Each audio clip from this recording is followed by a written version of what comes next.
Call a meeting to order. This is the Planning Commission meeting of Tuesday, November 11th, 2014. Roll call. Dickman here. Johnston here. Grillo here. Scavidi here. Guzikowski here. Curl here. Seifert here. Chandler here. Alderman Bekavich is excused. Item 2 is minutes of the October 28th, 2014 meeting.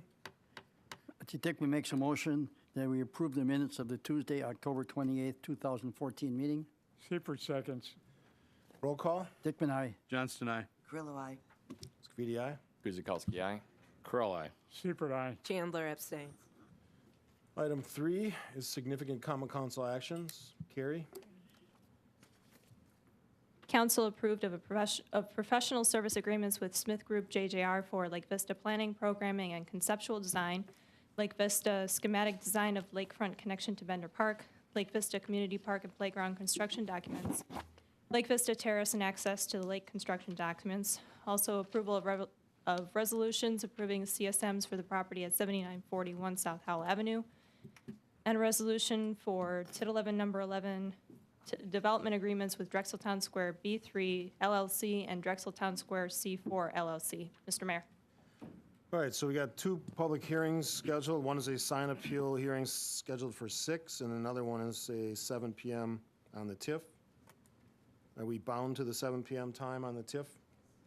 Okay, so we'll proceed with 4A, which is a public hearing on a proposed sign appeal for the property at 1800 Ridgeview Drive, submitted by Larry Hasse, Oak Creek PB LLC, that would allow a pole sign in excess of 80 feet in height and in excess of 200 total square feet. Tax key number 903-0007.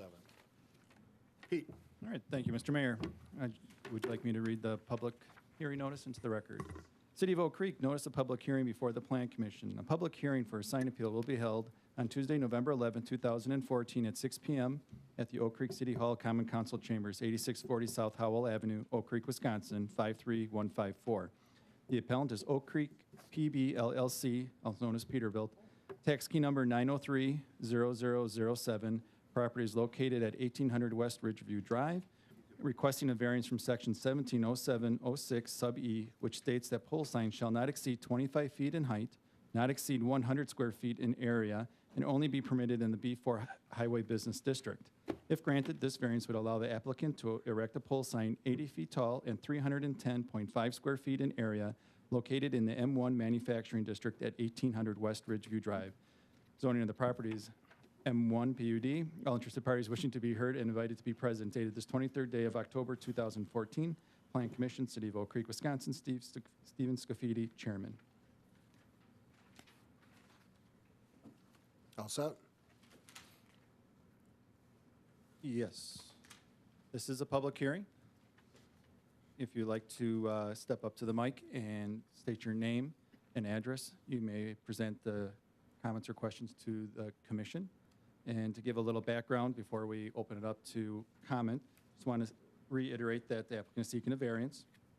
For the size, the proposed sign will be 80 feet tall, 310.5 square feet in area, and the proposed location will need to be changed since, as shown in your packet, it is actually located in the floodway district. But if this variance is granted, staff will work with the applicant to find a suitable location. A little background in the code. The applicant is, proposing a pole sign exceeding the current height restrictions by 55 feet. Over the years, the city has changed its preferences for sign types, and they've encouraged the installation of ground signs and has amended the code to reduce the height of pole signs over the years. If granted, the variance would allow the applicant to erect a pole sign 80 feet tall, 310.5 square feet in area, located in the M1 Manufacturing District at 1800 West Ridgeview Drive. This public hearing is now open. I'll make 3 calls for public comment on this item. Step forward, name and address. First call. Good evening, everyone. My name is Larry Hasse. Address is 2333 West Haddon Avenue, Chicago, Illinois. And I represent JX Peterbilt. I'm the general manager that covers the Oak Creek location as well as a few others. And I just wanted to come before the committee to kind of let you guys know a little bit about what JX Enterprises and JX Peterbilt is all about, and also kind of our position and why we're requesting this variance. So JX Peterbilt started in 1970 right here in Waukesha, Wisconsin. Now our flagship store, run by Oak Creek native Rick Smith. And out of that store in 1970, since then, we've expanded to 16 stores. The network of stores represents Peterbilt trucks, Volvo trucks, Hino trucks in Ottawa. And we pride ourselves in being a first-class organization, just like the product lines we represent. As a matter of fact, we were just named number 37 to the Deloitte, Wisconsin Top 75 Employers list for 2014, and it's our 9th time being named to this honorary list since 2003. JX Enterprises was formed by Kurt Jorgensen back in 1970. He's now largely retired, and the organization is run by both Eric and Kurt Jorgensen, two brothers. As far as our location in Oak Creek, we moved into Oak Creek in about 2008, primarily due to close proximity to one of our key customers, Rock Transfer. Since then, the business at the location has grown, and we're finding ourselves kind of busting at the seams. We really can't continue to stay in this location without some form of facility expansion to accommodate the additional business. You know, we're on pace to bill approximately $2.5 million in retail business this year. The Oak Creek location is a parts and service location, so we're not selling trucks on the property. Our bread and butter is really that service garage where parts and service flow out of. So right now we find ourselves needing to either expand this location or find a new location. So from our ownership has come direction to seek either a variance for a sign. It is kind of a key component for us to move forward with a multi-million-dollar expansion. If we cannot obtain a sign variance, we'll have to try to look for another location that would be more accommodative to our needs. As far as our business goes, you know, being a service provider for heavy-duty trucks, we really rely on our core customer, which is that truck driver. If those truck drivers don't see our facility as they're traversing the area, a lot of times they don't know we're there. I know we all think we're very technologically savvy, but the Oak Creek location has customers come in on a weekly basis that still go, wow, we never knew you guys were here.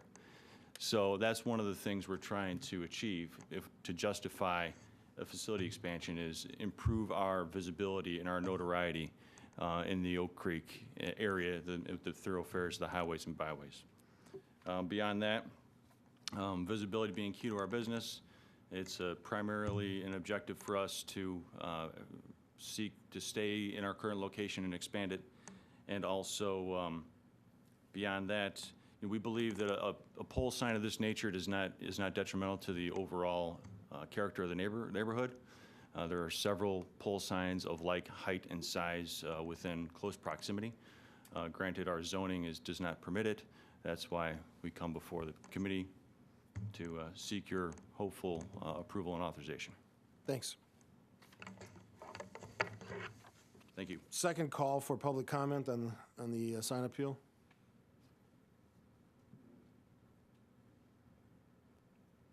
And third and final call on public comment for the sign appeal hearing. Seeing none, we'll close the public hearing and move to 7A, which is the actual sign appeal request for the property at 1800 Ridgeview Drive, submitted by Larry Hasse, Oak Creek PB LLC, that would allow a pole sign in excess of 80 feet in height and in excess of 200 total square feet, tax key number 903-007, and it'll open up to the commission for comments or questions, and the applicant is available as well. Commissioner Correll. I guess based on the comments made, and we've gone back and forth on pylons over the years, and we've haven't approved a lot in recent memory.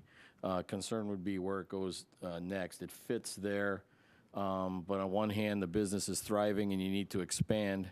On the other hand, nobody knows you're there.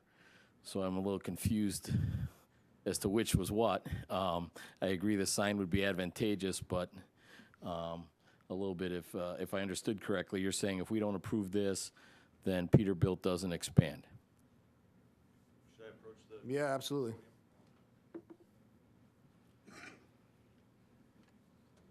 We've been discussing expanding the facility actually for a couple of years. I've tried putting it up for our owners to approve for the last couple of years.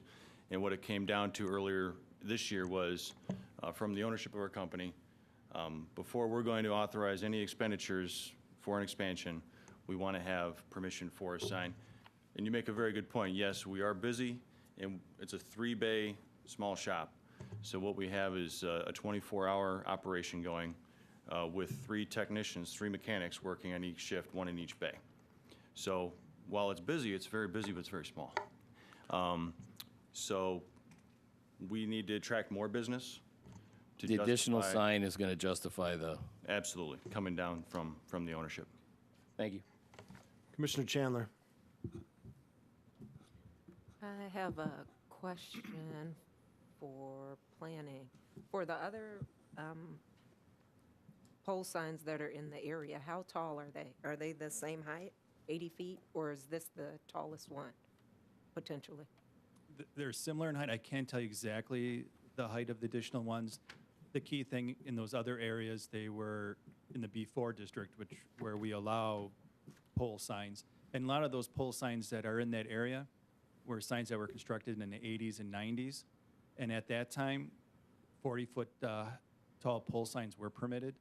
And I'm thinking some of them are definitely taller than that, but that was a different time. And that's why in my report, I indicated that the city has changed its view of pole signs and has amended the ordinance accordingly to reduce the monument, or reduce the pole signs and encourage monument. Now, in this case, a monument sign isn't seen from a freeway, so it's really not something to consider. Okay, thank you. Commissioner Dickman? On the pole height of 80 feet, why not 70? Why not 60? Why not 50? How did you decide on 80 feet? Did you do some kind of observation, some kind of testing, or what? Would it be the tallest sign at that height? Speedway's 80? We retained the Would match- services of Badger Sign and Lighting to do a sign survey for us, and they determined that the Love's Travel Stop sign is 80 feet tall at its height. So what we're doing is we're matching the height of that Love's Travel Stop sign. Okay, thank you. And then the other question was, if you're only doing service and repair there and not sales, why does the sign just say Peterbilt? Wouldn't it attract more people off the freeway if it was a repair facility and they realized it? As a Peterbilt truck dealer, I think maybe many customers just assume that there's automatically a service business there. And we also have to comply with the guidelines of our franchise. We've made runs at other types of signs before that they haven't really appreciated. So we have to stick with the Peterbilt oval. Okay, and I agree with you, Pete, a monument sign obviously wouldn't do anything in that location.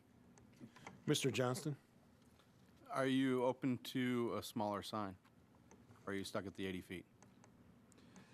We're not necessarily stuck at the 80 feet. What we've done thus far, our initial application was for an 80-foot tall sign that was also 50 feet in width. And that was in excess of, I think in excess of 400 square feet, 450 square feet. So as part of our initial application being denied, we did reduce the sign size to 311 square feet, which is a 27-foot wide sign as depicted here. This is from Badger Lighting and Sign, part of their sign survey to help us determine the appropriate size and location. What we're trying to achieve is some visibility from Ryan Road, visibility from I-94 and Route 41, and we're not going to be visible from 27th Street, but there may be some leeway in that 80 feet. We're just starting at a height that is the same as a neighbor's. Okay.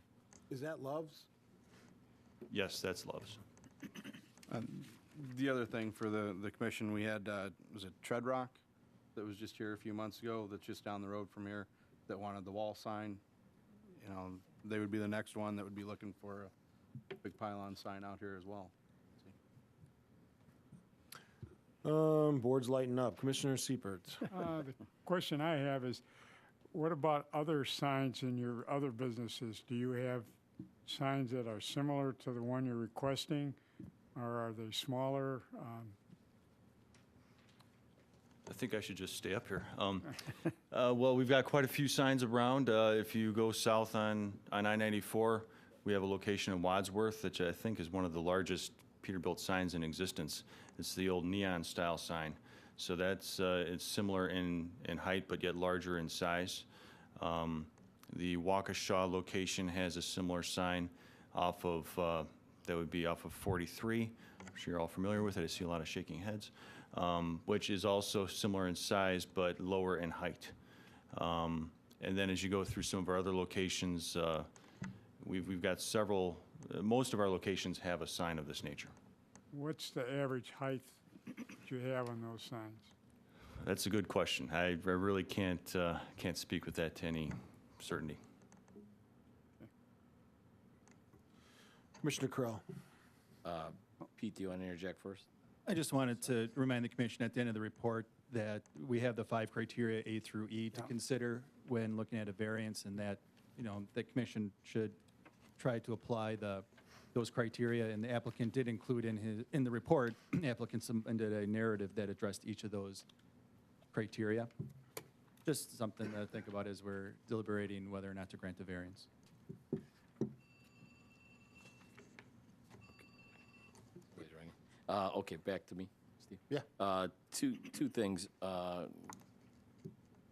Commissioner Johnson's point, I guess my concern is in this zoning area to make this variance, new business coming in on Rawson, somewhere off of Drexel, anywhere else, are we looking for a potential problem, and how would we look at a new business? And in the past, we've kind of discouraged this. The second, although I do think in this area it fits, we've got signs already there. I guess my question would be either to the commission or to the applicant, is giving up height or giving up size of the sign, or is there anything that makes it fit more in this area if we were to include it? Because, Pete, to your point, I don't see where any of them really affect any of these 5 questions, other than we'd end up with a lot of them if we just looked at that, potentially. Granting a variance doesn't necessarily set precedent, though. No, because each variance is by case by case. However, someone may try to make the argument that, Sure. you know, how am I different than? Why did they get it? We didn't. Right. So, I mean, it can make it more difficult for. And the only reason I say that, Mayor, just from a competitive standpoint, I think they all should be apples to apples. If it is apples, and we can look at that as it comes in, but we are definitely, to Commissioner Johnson's, probably going to see more of it if we do this. Okay. Commissioner Guzikowski. Actually, all of my questions were answered. I do have to say, though, I am concerned about the size. Not necessarily that we're going to put the pylon sign out there, but the size of it. If there's a way we could find a way to make it smaller, I could somehow tolerate it, yes. You could make the argument that if you lowered it, it still would do the same thing. Is this south here? This is north, this is south? Yes. That's correct. Okay. Appears that way. So if you're driving north, looking at the Ryan Road interchange, whether this is 80 feet or whether it's 50 feet or 45 feet, you're still going to see it. When you're all going for 80 feet, you're going to end up with a line of 80-foot signs that none of them stand out. And one of the aspects that may not be visible in this particular shot is coming from the south. The height of the trees and the adjacent properties is one of the issues we're trying to Here? get over the tops of the trees, and I believe they're further to the east, right? Right. Okay. So we would have to do another sign survey with our sign company to try to make sure that if we did go 50 feet, that we'd be visible over those trees. Right. Good point. Commissioner Chandler? So with this sign, what is or has it been evaluated, the planned increase or forecast for additional customers to come into the facility Well, our plan would be to double the business. with the So sign? with the expansion of the facility, Okay. which would, our owners won't approve it without being able to get a sign. But right now, we have a 3-bay operation with a small parts warehouse. And our expansion plan is to double the size of our service operation, to add 3 more bays, and also to double the size of our parts warehouse, thereby doubling the size of our business potential. Granted, we'd have to go out and get that business. Okay. And what portion of the business would come from a large sign? Well, I wish I could derive that, but what the sign does is it helps us attract more business. It's better visibility, better marketing. And by doubling the size of the facility and doubling our capacity, we're going to need all the tools we can utilize to help make sure that we are bringing in that business to justify the investment. So you're saying you want to add the sign during the expansion or prior to? We would probably add the sign in conjunction with the expansion. Okay. Thank you. Mr. Johnston? Just back to the variance, what I'm hearing is that you base the sign height based on the Love's sign. So if we grant this variant for 80 feet, we're going to have the same thing come forward that, well, this is an 80-foot sign that was allowed. We can do that over here. My second concern is just knowing the site, knowing this area, very concerned you can get an expansion on this site with the wetlands and floodplain that you have surrounding this property. But it's going to be a challenge. The Squeeze that in there. certainly, and we own two adjacent parcels here That are all flood fringe. that are all flood fringe. Yeah. I didn't look at that. Anything else? No, that's it. Commissioner Carrillo? Do you have a sign now? We actually have this sign sitting in unused in our location in Indianapolis, Indiana. Okay, so there is no sign. Oh, Currently okay, up. not this sign. Yeah. Right now, no, all we have are wall signs on the facility. And business finds you. Or that's- We have enough business for the size of the facility we have. Okay. That was my question. Other questions or comments? Go ahead. Is it possible that, I mean, I think it fits the area for some degree, but if we had a little bit more scientific, the wrong word, a science study that showed where the visibility, because to the east, those trees are a definite issue.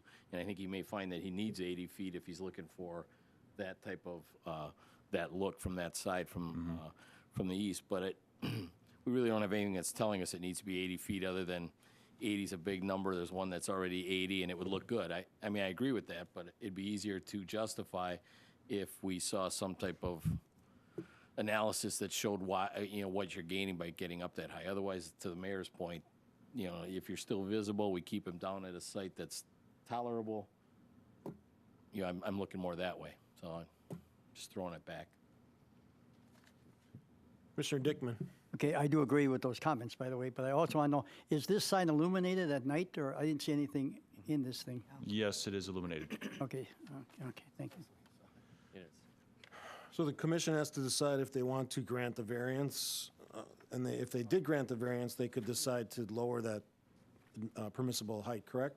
Correct, yes. The commission has the authority to modify the height, the size, and the number and location of other signs as identified in criteria E. So, yeah, you don't have, we're not bound by 80 feet. 80 feet is what's being considered or being requested. Plan Commission definitely has the authority to reduce the variance to a lower height. In just in case the public's interested, there's 4 I'd like to vote. criteria you have to meet: reason, special conditions, not if it's is it contrary to the public interest, is it in accord with the spirit of the zoning ordinance for that area, and it will cause substantial justice to be done. Those are the 5 criteria. The commission has to decide as a group whether they feel the variance is justified based on those 5 criteria.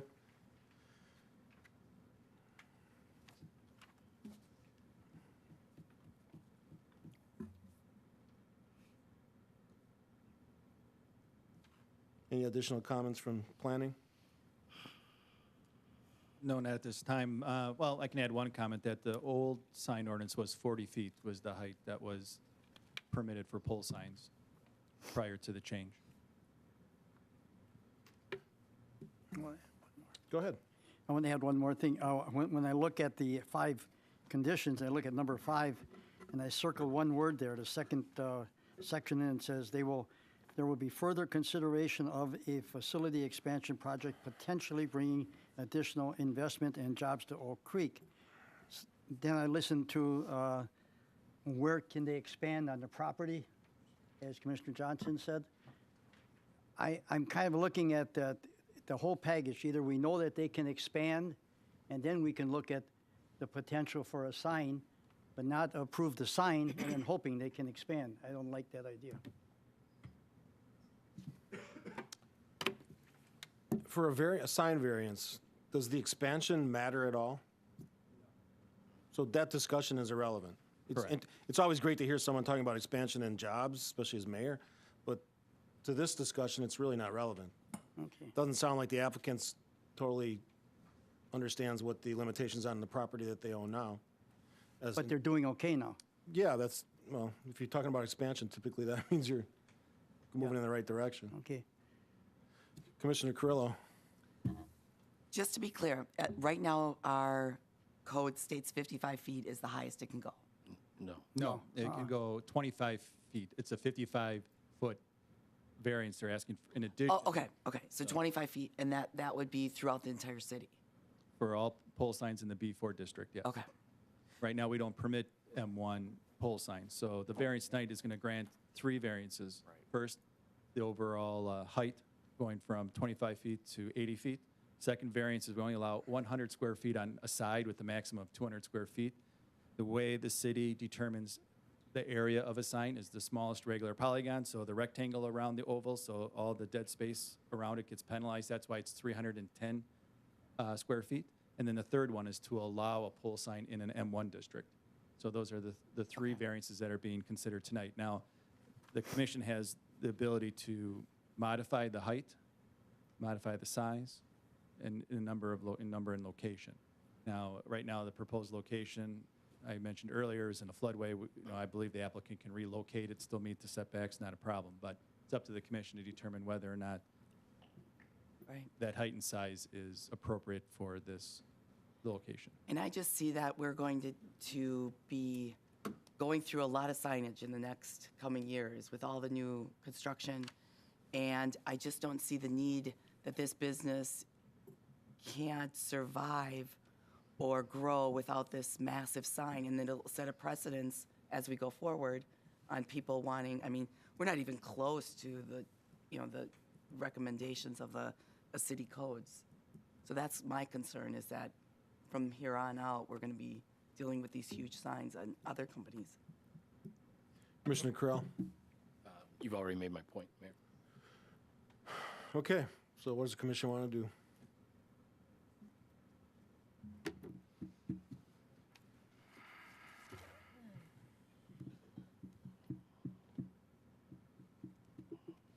That's a tough one.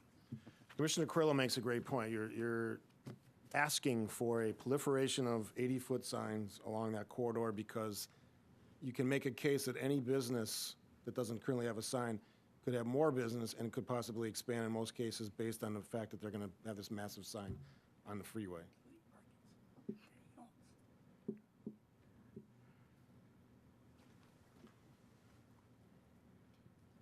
So you can either reject the variance, or you can modify it as Pete talked about. Go ahead. If I can interject, the way it would go, you'd make a motion to grant the variance, and then the vote would be, if you're opposed to it, you'd say no. Right. And then so you wouldn't make a motion to deny. Right. The motion would be failed by the vote that you make. And you can, again, modify the height and size as part of the motion. Who wants to step up and make the On motion? the flip side, though, just real quick, I think Larry, brings a good point that with this type of business, it is about the signage, and for them. But again, is there a happy medium that we can come up with and come up with I think a smaller solution possibly is out there, and maybe we just bring it back another time with another solution possibly. That's just my 2 cents. Yeah, I kind of agree with that. Corral. So, Corral would like to make a motion, the commission, that we deny the, we can't do that. Can't do it. That's what I just asked. Yeah, motion. Testing. Make a motion. Your it's vote affirmative, denies the And variance. then the vote, if you're against it, you would say Okay. no. So, you know, You just have to make the motion. Okay, well, can we, Correll, make a motion that we approve the sign appeal variance? Looking for more? I would recommend stating, like, in the report, at the very end, to make a motion saying, granting the applicant to erect a pole sign 80 feet tall, 310.5 square feet, in area located in the M1 Manufacturing District at 1800 West Ridgeview Drive. And then if there's a second, then there would be the vote, and then the vote would determine We could whether or do not it's granted or not. I concur. I bet you were going to say that. Okay. Get us a second. Okay, Dickman will second it. Just a question for you, Pete. If the motion is denied with a majority of no votes, can it be modified after that fact, or is it that? Yes, it can be modified. It can be modified? Okay, Yes, if- that's all I needed. That's what we, Roll call. Dickman, no. Johnston, no. Grillo, no. Scafidi, no. Guzekowski, no. Correll, no. Seifert, no. Chandler, no. It was a unanimous no. At what point then, Mayor, can we, the point that I wanted to modify was that I would like to see an analysis of the proper height for that sign, or You can direct staff to work with the applicant. Yeah, we can definitely work with, work with the applicant to provide more information to this body so that a decision could be reconsidered. Now, the applicant can't come back with the exact same proposal, the 80-foot 310. It has to come with something different, and how different, I'll have to work with the applicant to determine what that is. Otherwise, he has to wait 1 year, and then 1 year he can come back If you have the same request. if it's the same so, sign. so with some modification, he can come back sooner. Yes. Yeah. Does the applicant understand that? Yes, I do. Okay. And clearly, it sounds like the commission's looking for a little more specifics on what that maximum or minimum height would have to be to give you the clearance so you'd still be visible. But I think they're sending a clear signal that they don't want to see 80-foot signs with the unanimous no vote. I heard. Okay. All right, so we're going to direct staff to work with the applicant to see what we can figure out going forward. All right? Okay. Good discussion. We're going to move to 6A, which is a certified survey map submitted by Steve Mark for the property at 324 East Forest Hill Avenue, tax key number 814-9011. Carrie? This application was held to allow the applicant to attend the meeting. There was a little bit of a miscommunication about when the scheduled meeting was. So this application is to split the property that is highlighted in red into 3 building lots and 1 outlot via CSM. Plan commissioners might remember that this was actually brought to the commission about a year ago due to several factors, including the identification of a wetland on Lot 2. The CSM was not recorded, and therefore the process must be repeated. Just some highlights from the 2003 discussion.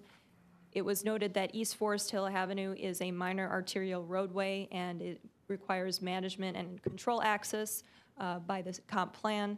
Only major facilities should be allowed direct access to arterials. So therefore, there is a requirement for a 40-foot setback so that there could be, and also a turnaround on each of the lots so that we aren't having folks backing out onto Forest Hill. In this case, even though there were concerns raised with single-family lots having direct access to arterials, the officially mapped street pattern leaves no realistic alternative. So in this case, considering the increasing traffic on the street and its minimal cross-section, staff recommended in 2013 and still recommends that the restrictions just mentioned be placed on the CSM, and there are notes on the CSM about having a paved turnaround area, and this is actually noted on page 1 for the proposed building lots. In 2013, we also looked for a 40-foot setback to be consistent with the other existing parcels that is depicted here. There's a 10-foot wide utility and drainage easement that is located along the west side of this outlot here. That may need to be widened. Staff recommends coordinating with the utility and the engineering department. All lots meet the minimum lot width and area requirements. A wetland permit application will be submitted to the DNR following local approval, and we will incorporate, the CSM will incorporate comments received from the county, and all comments should correspond to the CSM and plat. So any comments that apply to one should apply to all. This is part 1 of 3 of review of this area for tonight. The staff recommendation is that the Plan Commission recommends to the Common Council that the certified survey map submitted by Steve Mark for the property at 324 East Forest Hill Avenue be approved, subject to conditions 1 through 4. Mr. Mayor. The applicant is here. The applicant is here. Questions from the commission for the applicant or for planning? Commissioner Chandler. My question is for the applicant. Why are you splitting these lots?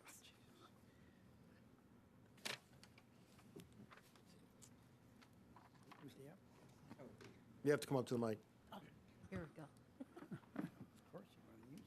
Calvin Klimek with Pioneer Engineering. I'm the engineer and surveyor for Steve Mark, and why are we splitting these lots? Carrie, can you bring up the preliminary plat? Because it's going to be a bigger picture than just these.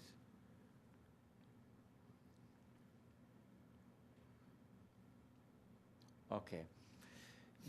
Years ago, when Jack Mark was alive and owner of Midwest, he developed all the lands to the north of this and was unable to secure the lots south of Lily Drive.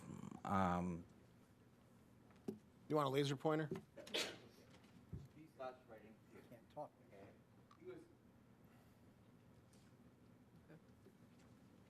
Thank you, Karen.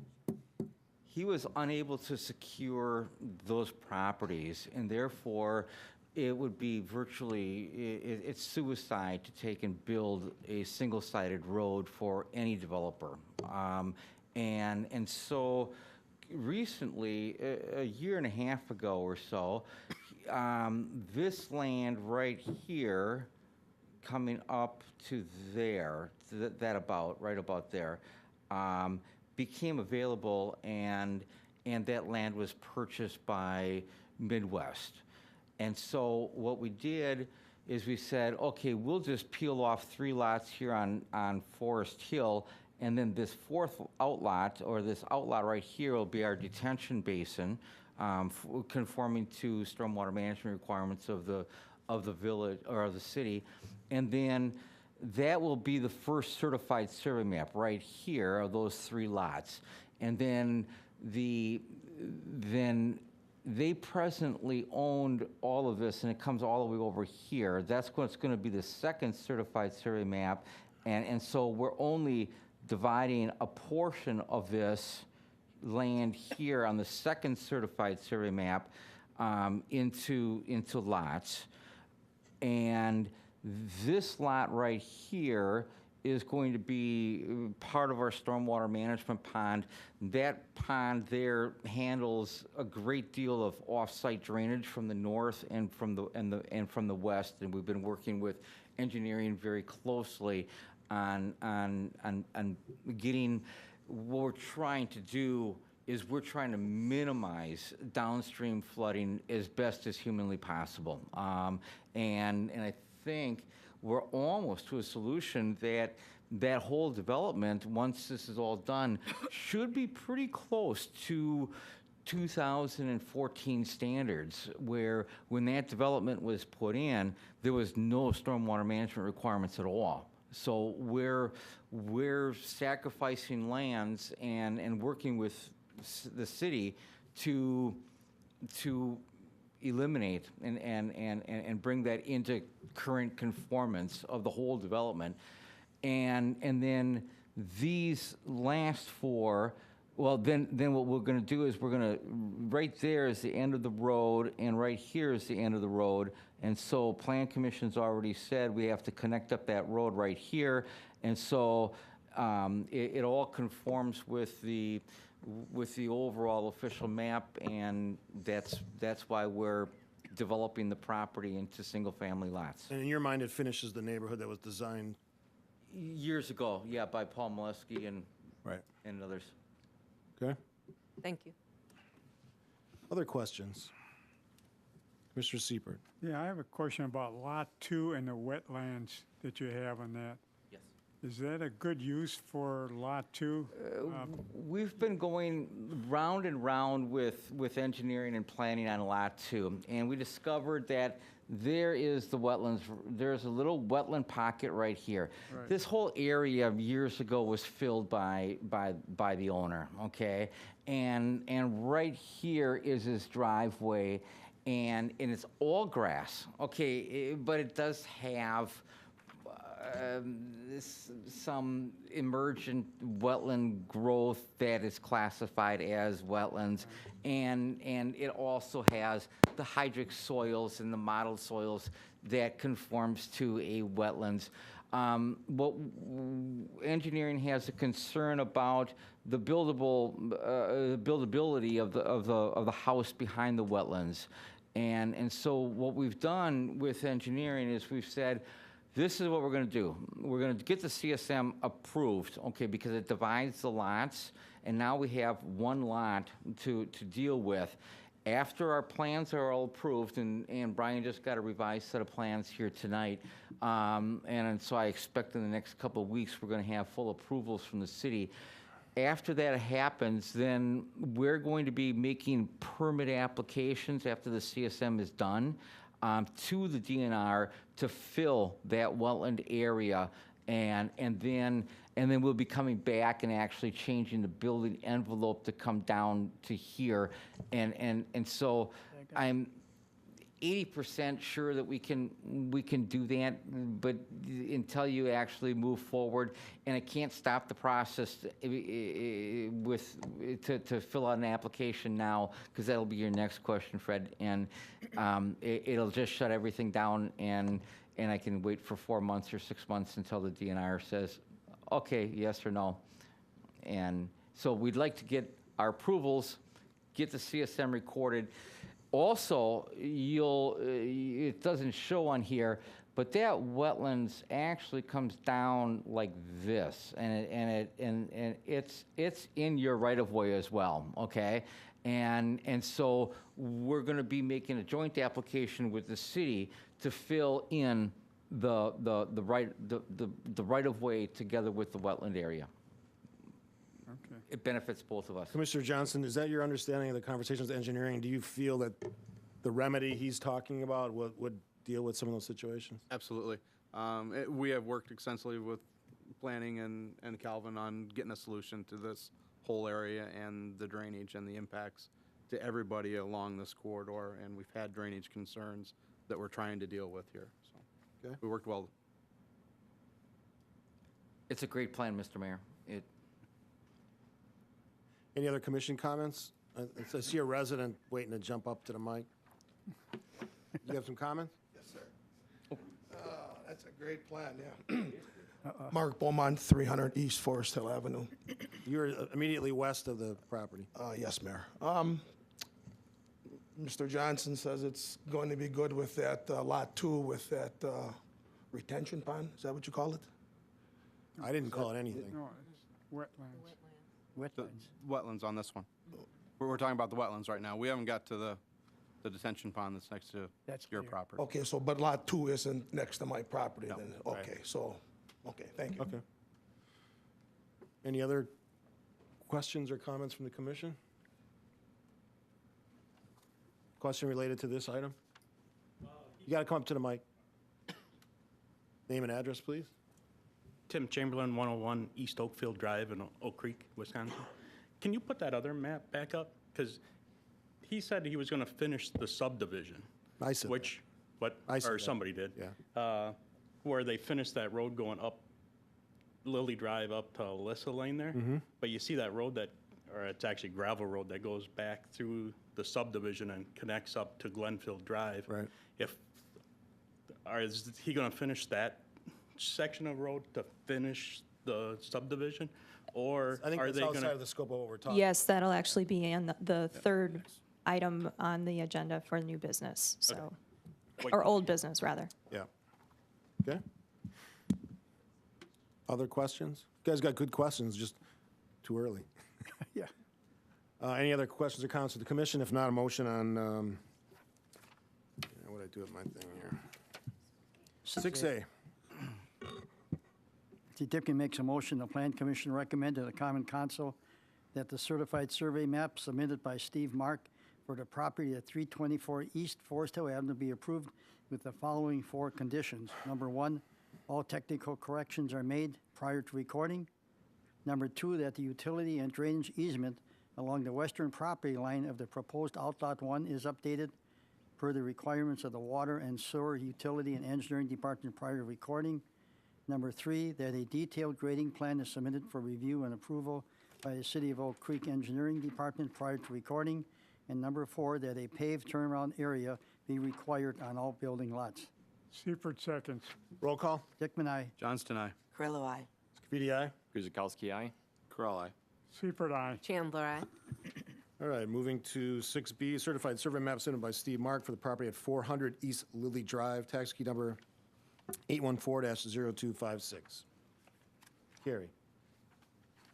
This is a second CSM regarding this property. This is to split the property into 2 outlots prior to discussing the subdivision that'll be next on the agenda.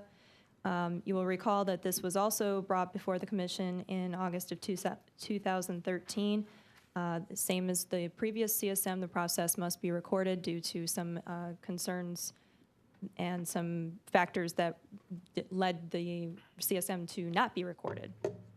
The CSM has proposed lots that meet the requirements for lot width and area. Again, comments received from the county must be incorporated and also correspond to the other CSM and the preliminary plat.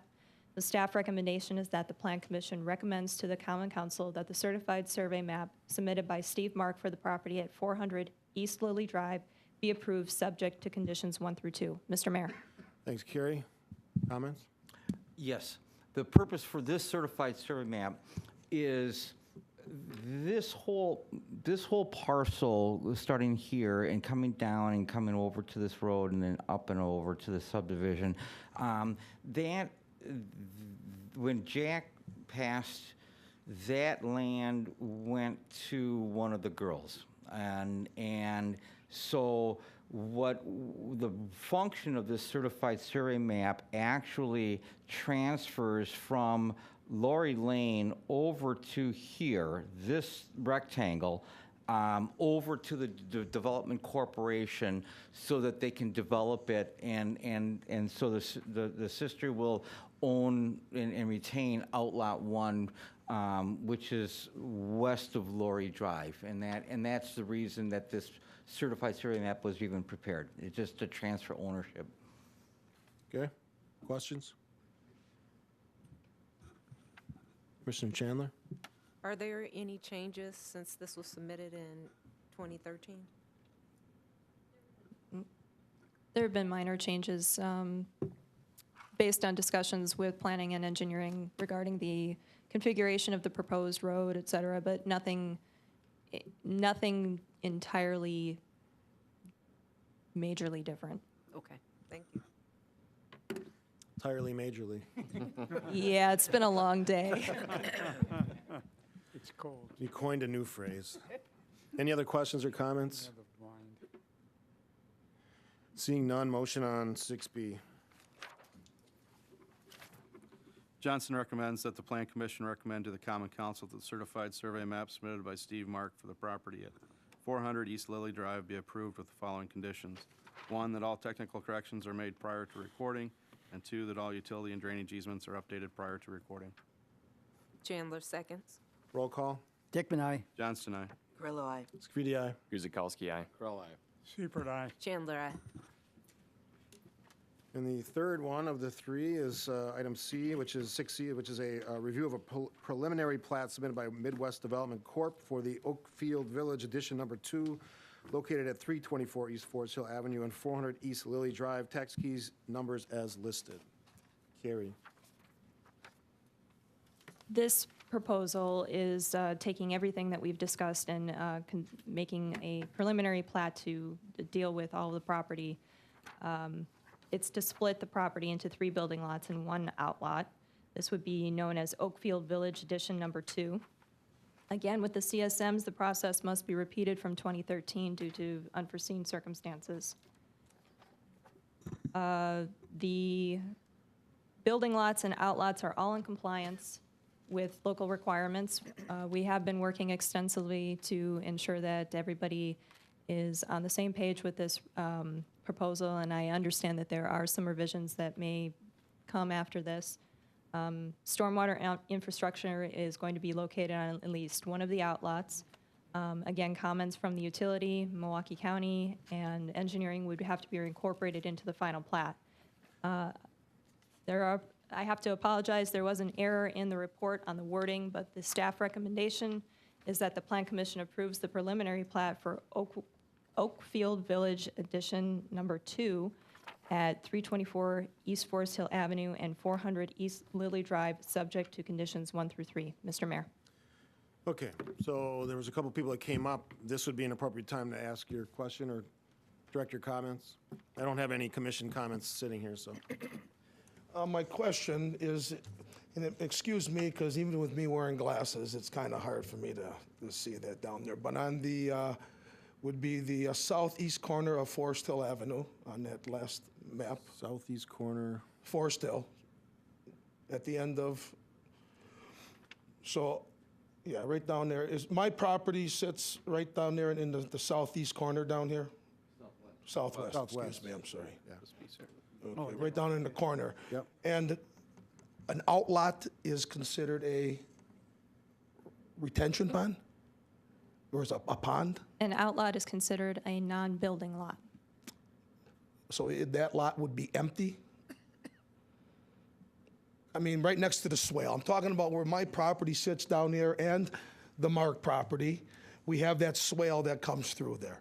Apparently, Mr. Johnston, you can, the city has a 60-foot easement on my property. Yes, So it's really not considered mine, still your property. my property, but you guys could come and really do whatever you wanted through there. If you needed to clean it out, you could bring equipment on 60 feet of, which, my property, which is a nice hill there. You could bring equipment on there, and then eventually you would patch it up, you would have to move off, correct? Yes. Boy, ain't that something. Okay, so my elevation of where my home sits, if I'm looking at the east, at the Mark property, my elevation's pretty high to their property. Of course, me being there 22 years, I seen a ton of floodage there. And I seen a ton of floodage go into that property, the last owner there. And that water spreads pretty doggone far. And then luckily I'm a little high there, that it really protects me. We had the one big storm a couple years ago where it really came above my crest. Very dangerous. There must have been pluggage in the corrugated piping. City always does a great job. I always thought it was because of me cleaning out that water that comes off that back subdivision. I know I'm a small crumb on the big platter, but there's a lot of water there. And I just can't visualize all this going on is going to help me and my property. Now, I've stopped cutting all those weeds down. Well, I'll call them weeds. I stopped. Doesn't seem to hold the water back that much, but there's a lot of garbage in there all the time. I'm always cleaning it, taking care of it. I try to keep an outstanding piece of property in the city of Oak Creek. I don't see much going on over there helping me out. And I don't understand that elevation where all that water is going to come down into from that back subdivision. So that's just my concern, and I wish somebody could keep me a little abreast of what, because now you can see it's starting to get, it's washing away down there. And there's really a lot of washing away down there on that end of that property down there. And it looks like crap. And all that silt is starting to plug up that 42-inch pipe. Any comments, Mr. Johnson? That's a lot of what we've been working on with a developer. Our plan, or their plan, working with us, with the detention ponds that they are anticipating up here, Okay. that's slowing all that water down. We're able to capture the 10 acres that have been developed into that pond, slow that water down. And what we are proposing to do then as a city project is bring a storm sewer down through here, fill in that ditch that you have through there, Oh, really? and get rid of that ditch through there and continue that drainage on to the south. We'll be able to do that by doing this project with our storm sewer system and these detention ponds. So I think I'm liking this. I hope so. I'm liking this. I hope so. But I know things take time, right? So, but that's good that you told me that. Now when I sit down and I go to bed tonight, I'm thinking, well, okay, so. We've been working on this for a while, so. All right, well- I know you've had issues. Well, you know, I'm just trying to make Yeah. it nice, and I'm always cleaning Yep. stuff out, and I understand, you know. Yeah. But, okay, thank you so much. You're welcome. Good comments. Yeah. Yes, sir. Name and address again, or? Sure. Tim Chamberlain, 101 East Oakfield Drive, Oak Creek, Wisconsin. You said you're planning on hooking that sewer line up or drain line. Is that going to connect over on Glenfield? It'll pick up some of the drainage from Glenfield and pick up the west side of this development as well. Okay, because where they've got that Lily Drive, how you've got a curve now and you've got the right-of-way for east of Lily Drive there, that's actually a gravel road that goes up and connects Yeah. the 3 streets. I don't know if you've got them all on the one map or not. What's the history of that, I didn't mean to interrupt, what's the history of that gravel road? Anybody know? It was a way for snow plows and garbage trucks to get around through there without having And they to do back plow up. it in the wintertime. They do, and then all the stone gets piled up into the neighbors' yards at the ends as well. There's all fire protection too. Yep. Okay. What basically will happen is we'll end up with 2 loops. You'll have the loop here that will be completed with this development, then there'll be another loop that'll come over this way. Will that be completed or actually, That'll remain gravel. That's not part of this. but actually this on the other development. side of Glenfield there? West? The west west of side. it. Yeah. The, That's outside of the scope. That's outside of this project. but the storm sewer stops right there where that road connects. We're right at the edge of that property. And the last few houses drain into that Yep. creek or that ditch on the south side of Lily. Yeah, we'll pick up the drainage here with our storm sewer project and bring that down along the south side of this property line here and then along Mr. Beaumont's property to the south. Okay, and then my other comment on it, without finishing that subdivision, so-called finishing it. You gonna hang me with those words? Sure, definitely. Being that gravel road there, people still drive there, and we have a problem with all kinds of people dumping stuff down in that ditch now. That's what clogs it up, and then it doesn't drain for those people on Glenfield Drive. Are you saying residents of that area are dumping stuff? I don't know, just anybody. I don't know if it's from the subdivision or outside the subdivision, but there's all kinds of garbage and stuff and yard waste and stuff gets dumped into that ditch because that road's not Is there finished. no dumping sign there? Probably. Huh? Paved it over. And probably weeds growing up It's easy to around put it. a new sign up, and not that would solve anything. Where's the sign located? This is off the subject. Where's the sign located that says I no? think it's right at the end of Glenfield. I think it's right here. Yeah. All right, thanks.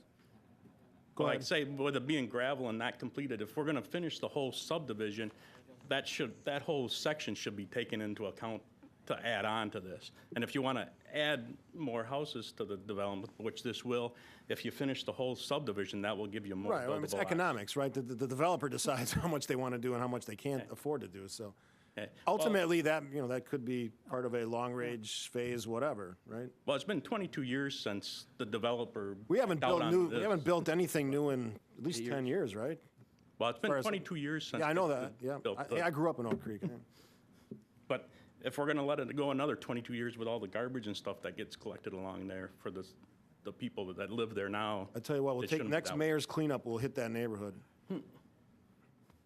Mr. Beaumont will help us. Yeah, no, I will. Well, I've been doing it for 22 years too. Mayor, he's got a great point. And not to take anything away from the developer, we understand he needs to prosper and go on. But then the city of Oak Creek then needs to come through periodically to check, maybe with your, how you call them, DPW, what are they, streets and? Streets. Street department. Well, maybe someone needs to hit their supervisor's number and say that needs to be looked at periodically because it's not a road, finished road. And yes, all those people, because again, I border that, well, I shouldn't say border, I corner that, right? And I got a nice little bridge that crosses there to go onto that gravel road with the grandkids. They like to walk through there, and it's just loaded with garbage. Just last summer, my grandson, Grandpa, why is there so much garbage back here? What do you tell the kid? You know, people don't care. I'll pass on your But comment. please, I will. and he's got a good point there, though. But we've been there for a long time, and there's nothing getting really done there. And one more comment, and I'll to Mr. Mark, and again to this planning commission. I know things take a while, but this last summer, that property got overgrown, complained twice. The second time the city came out there and cut it. And then when they cut this much grass, it falls down to make a hay field. Now, I can sit there every night and watch all the foxes and the coyotes come through there, because I do, out of my sunroom. It's beautiful. I don't want to see anything there no more, but it's going to happen. I don't disagree with you. But I need to have this planning commission or somebody look out for the little guy got it. that likes his property to look out to be nice. I live 2 blocks away. I saw that property. I called and complained, and I agree with you. It did not look good, and we need to do a better job of getting on the property owner to clean that up. Again, nothing against my neighbors or the landowners, really. But it just needs to be looking better. Absolutely. I completely agree. Thank you. Planning had a comment? We actually need to hold further discussion on this item to allow time for the public hearing. Okay. So we can't take action until after that public hearing? Correct. Mr. Degner, are you talking on the public hearing or this item? I'm talking about this item. Okay, we got to hold that discussion because we got to go right to the public hearing that's scheduled for 7. So we'll come back to it. We'll come back to it. Okay. I apologize, but we're stuck to those strict. I just got a question on, Okay, we'll call you back up when we get to it. All right, thanks for the reminder, Carrie. So we're going to come back after the public hearing to item 6C. So at 7 p.m., the scheduled public hearing is for TIF number 11, the project plan and boundary amendment. This will be a public hearing. I'll have Pete or Carrie read that public hearing notice. Brian, do you have a comment about that? Official notice of public hearing to amend the territory and project plan for tax increment financing district number 11, also known as TID 11, City of Oak Creek. Notice is hereby given that the Plan Commission of the City of Oak Creek will hold a public hearing at 7:00 p.m. on Tuesday, November 11, 2014, at the City Hall located at 8640 South Howell Avenue in the City of Oak Creek to consider 1, a proposal to add territory to tax increment financing district number 11, also known as the territory amendment, and 2, a proposal to amend the project plan for tax increment district number 11, also known as the project plan amendment. The existing territory and boundaries of TID 11, known as the existing territory, are commonly known as 601 West Drexel Avenue, 331 West Drexel Avenue, 7941 South Howell Avenue, 361 West Town Square Way, 8040 South 6th Street, 7980 West Town Square Way, 171 West Town Square Way, 8031 South Howell Avenue, 8041 South Howell Avenue, 8081 South Howell Avenue, 151 West Town Square Way, 400 West Forest Hill Avenue, 8141 South 6th Street, 500 West Forest Hill Avenue, and 535 West Forest Hill Avenue. The description of the territory to be added, known as the additional territory, is Lot 2 of certified survey map, actually a portion of that, number 8615, 3.3979 acres. The additional territory is commonly known as a portion of 8142 South 6th Street. A map of the existing and proposed boundaries of TID 11 is below in the hearing announcement. The commission will consider 1, adding the additional territory for TID 11, and 2, adopting the project plan amendment to TID 11 as necessary. All interested parties will be given a reasonable opportunity to express their views on the territory amendment and the project plan amendment for TID 11. A copy of the proposed territory amendment and project plan amendment is available for viewing in the offices of the city clerk and at the City Hall located at 8640 South Howell Avenue. A copy of the proposed territory amendment and project plan amendment will be provided on request per section 66.1105 sub 4E of the Wisconsin statutes. Any persons with questions regarding the proposed amendment to tax increment financing district number 11 may call the planning department at 768-6527. This hearing may be adjourned from time to time. Dated the 16th day of October 2014, City of Oak Creek Plan Commission by Stephen Scafidi, Mayor. 3 calls for public comment. First call. Second call. Last and final call for public comment on the TIF number 11 project plan and boundary amendment. Seeing none, we'll close the public hearing. I'm assuming you want me to jump to that item that's related to that? If we can do it quickly, I think we can. Background on this. That's 7B.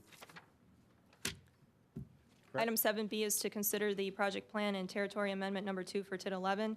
Background information on this is that the tax increment district number 11 was created on April 3rd, 2012, following Plan Commission adoption of a resolution, Common Council adoption of a resolution, and Joint Review Board adoption. The district encompasses the land for and lands abutting Drexeltown Square. Amendment number 1 added property of 400 West Forest Hill Avenue, which is located here, this rough flag lot. The proposal is to add this hatched area here in red, which is immediately adjacent to it. The amendments will include changes to the map number 3 and map number 4, as well as the introduction. Plan commissioners were given copies of the changes, proposed changes, draft changes, as well as a draft resolution in your packet, but there were updates at the last minute today, and I apologize for that, but we did provide those to you. If anybody has any questions with that, please feel free to contact me. The territory to be added to the TID is part of the parcel here in red, and that was added following a CSM dividing the current Woodman's store lot.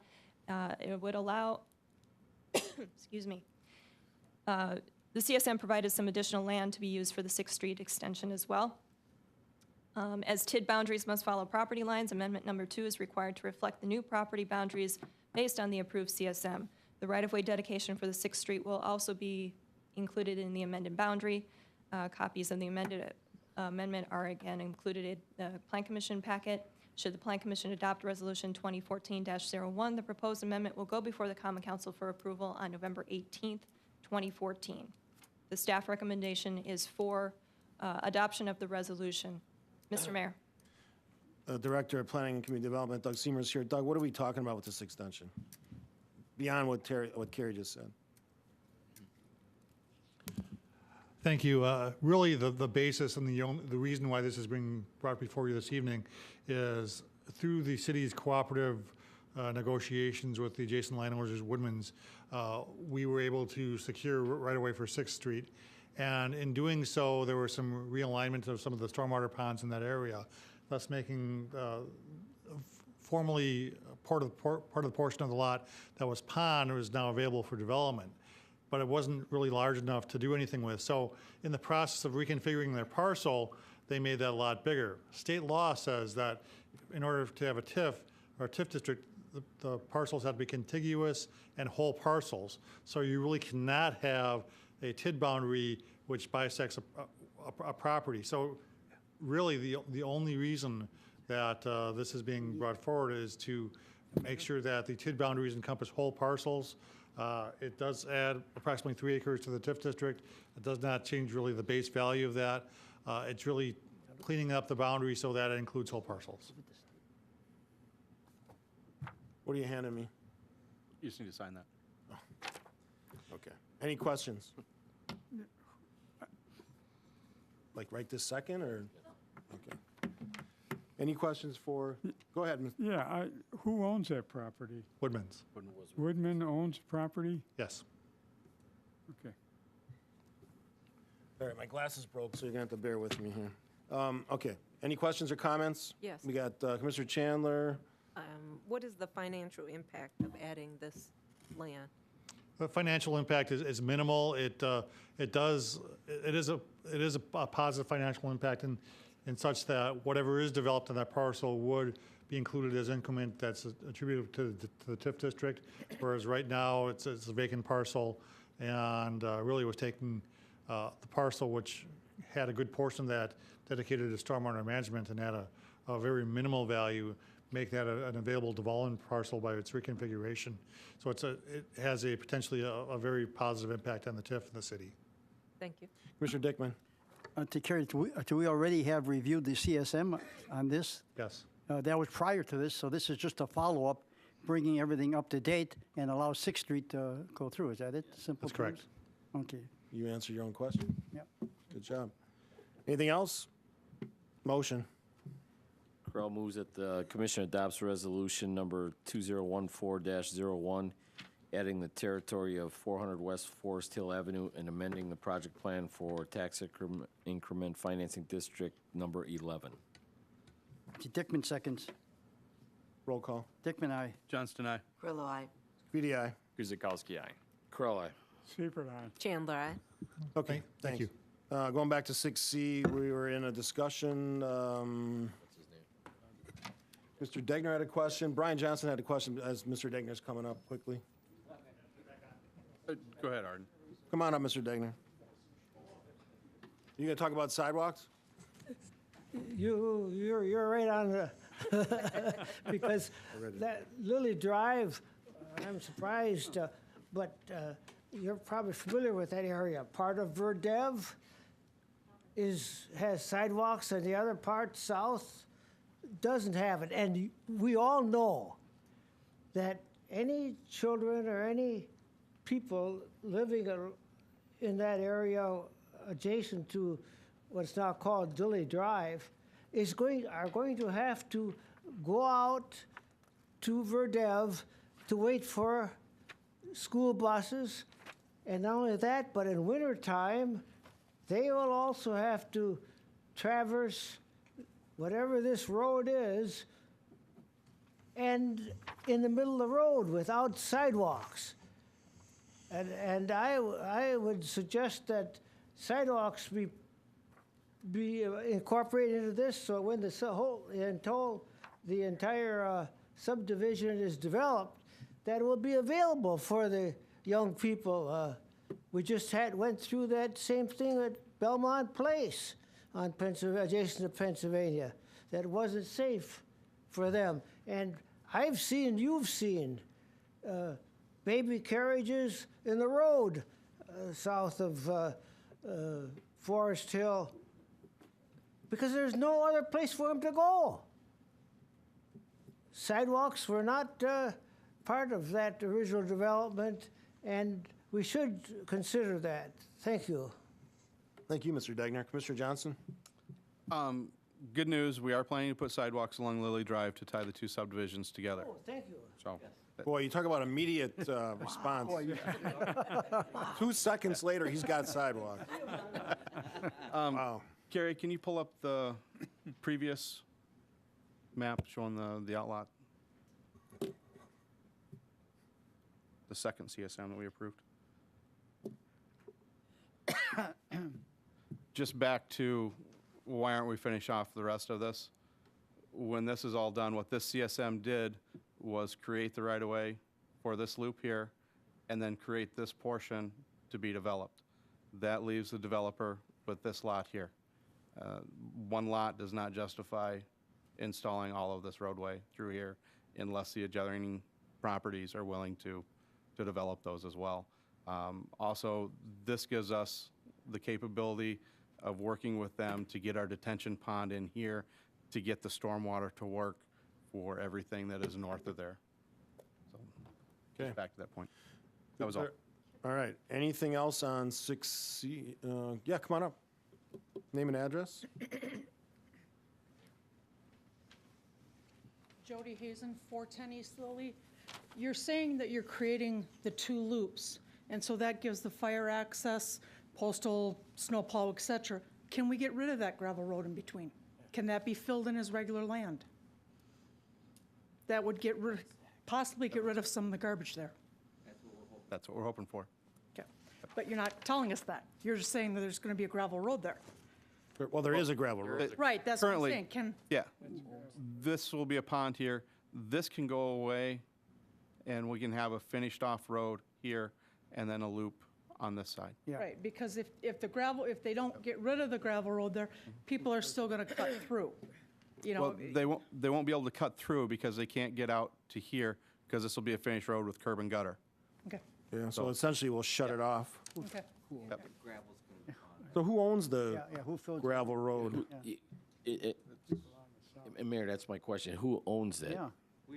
Okay, and if we are approving to Mr. Beaumont and the other gentlemen's, if we're going to approve him to move forward and prosper, can we not make that part of our approval. I mean, to leave it there and hope it gets done, it's gonna sit like these other properties that you're calling about. Can you naturalize that road bed, gravel road bed? You can't talk over there, just in case. This one here. Yeah.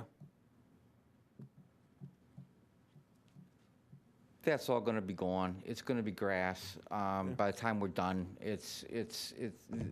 you can't do anything now with the dozers not ripping up every square foot of property. Okay. So, yes. All right, so hopefully that answers your question. Yeah, come on up.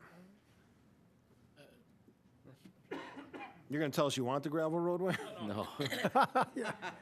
When you say you're going to make both those loops, is that the one's going to be paved, then Lily Drive there up to Alyssa, is the other one going to be paved? No, that would just be gravel. Just be gravel only? Yep. Okay. Oh, another question, and then being that we're allowing the developer to prosper, if without putting that road in, the 3 people on that land would have to sell their property to get a benefit, to spend the money on the road. But if they don't sell that property, you're holding them accountable for expenditure that's just out the door. I mean, if they want to hang on to their property and don't want to have a house built right directly behind them, they're going to hang on to the property, but the city expects them to put out the money to put the road in. The same thing you're asking the developer to do now. But the developer's got the parcels of land to sell. The people on that drive have nothing to sell if they don't want to sell it to. They have the parcels on this side to sell, to put that road through there. If they determine they want to sell it. The developer already's got the lots to sell.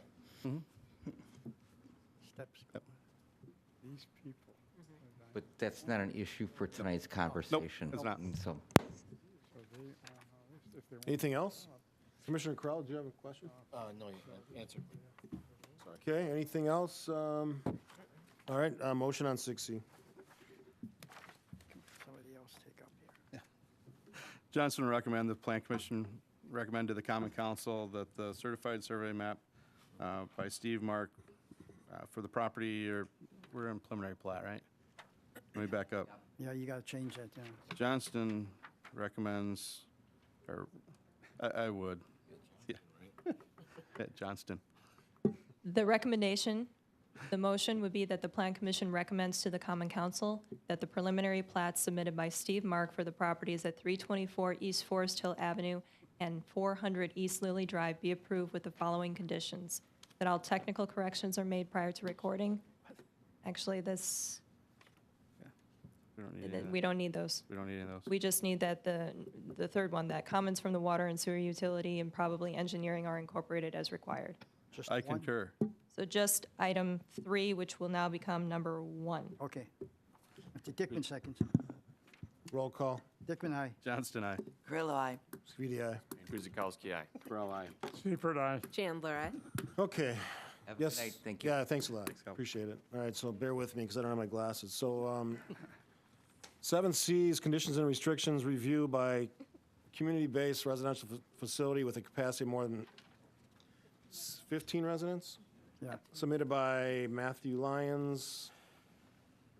You know, can you read that? You read the, LLC. I can't see the address, that's fine. Item 7C, conditions and restrictions. Review conditions and restrictions for a community-based residential facility with a capacity of more than 15 residents, submitted by Matthew Lyons, Azura LLC, located at 8870 South Mayhew Drive, multiple tax key numbers. Thanks. Questions on that one? I would just like to point out a couple of items in your packet. Yeah. So if you turn to item 3, which is parking and access, item A recognizes that the Plan Commission has approved the request to utilize the section of code specified based on the type of facility, which is a CBRF for Alzheimer's and dementia patients, and the ability to utilize shared parking with property to the south. This section of code referenced is for elderly housing. That was discussed at the previous meeting. Okay. Also, if you turn to page 5 of 6, item 7, just identifying building and parking setbacks, Rear and side setbacks, you'll notice says see section 170501, and that's based on whether or not there is going to be an accessory structure and what type of accessory structure, and that would come at a later time. And then finally, if you turn to page 6 of 6, item 10, permitted uses, all permitted uses in the RM1 multifamily residential zoning district, as there was a rezone, and B, one community-based residential facility with a capacity for more than 15 persons. Density for this CBRF is approved at a maximum of 27 units per acre in accordance with section 170311 sub C3. Finally, time of compliance. This was discussed at the Plan Commission meeting at some length.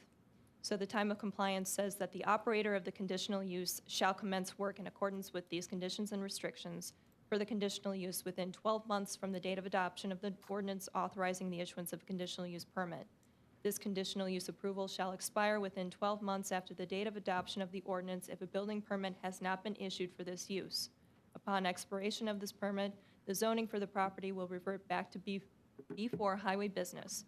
The applicant shall reapply for a conditional use approval prior to recommencing work or construction. And those are the only items that I wanted to highlight. Come on up. I'm just surgically repairing my glasses right now. Matthew Lyons, 3190 South Wadsworth in Lakewood, Colorado. The only question that I had on here, and I just wanted to clarify because there was some discussion at length in our last common council meeting regarding the age restriction within the elderly housing, and that wasn't clarified in here, and I just wanted to make sure that that was addressed. The reason that it wasn't clarified in here is because after discussions with the city attorney, we feel that restricting one building versus another to a certain age would be inappropriate and incredibly difficult, if not impossible, to enforce. So if the commission is okay with saying there is no restriction on this property in terms of age, based on the understanding that the facility is primarily going to be treating Alzheimer and dementia residents who are, in fact, of an elderly age, then we feel that it shouldn't even be noted. Is that your understanding? Yeah, I don't know if maybe there should be a clarifying comment in number 10 because it refers to section 17.0311 sub C3, which references the elderly housing, which has the 62 age restriction implied within it. And Good point. We will clarify. Which one was that? 10B. 10B, yeah. 10B. Are you going to clarify that statement? Is that what you're saying, Carrie? Yes. Okay. Okay. That was my only comment. Thank you. Any other questions or comments? Okay. Seeing none, motion on 7C. Crowell moves the commission recommends that the common council adopts the conditions and restrictions as part of the conditional use permit for a community-based residential facility with a capacity of more than 15 residents located at 8870 South Mayhew Drive after a public hearing. Seifert seconds. Roll call. Dickman, aye. Johnston, aye. Grillo, aye. Scafidi, aye. Guzekowski, aye. Crowell, aye. Seifert, aye. Chandler, aye. All right. Have a good night. All right, 7D is a request for a temporary use permit submitted by Joffrey LLC, Mallory Properties, for a salt storage shed on the property at 9401 South 13th Street, tax key number 877-9006. Thank you, And Mr. the keyword is temporary use. Yes, this is a temporary use permit request. The applicant was unaware of city requirements requiring Plan Commission approval for accessory structures in a commercial district, and trying to work with the applicant, explained to him that a temporary use permit would be required to allow the structure to be where it is at. Carrie, if you could bring up the structure in question. This is a stock photo of what the building looks like. And this map shows where the location currently is, as the building does currently exist. The building walls consist of large concrete blocks, and the roof is of a dome structure made of metal poles and plastic sheathing. According to city code, principal and accessory buildings in commercial and manufacturing districts are required to meet architectural standards of 75% stone, masonry, and glass. Since this will be a temporary structure in nature, the standard is not required. However, in accessory structure, we want to have accessory structures to meet our standard that we have in the code. The applicant did indicate that this would only be a 1 year that the building would be located here, knowing now what the rules are in the city for accessory structures, and that likely he would end up moving the structure at the end of temporary use permit if granted. Staff does have concerns that this building does not meet our architectural standards. We're also concerned about the durability of this type of structure in our climate with snow loads and wind loads. However, since the applicant did state that this was a one-time deal, he explained that it's costly to put these up and take them down.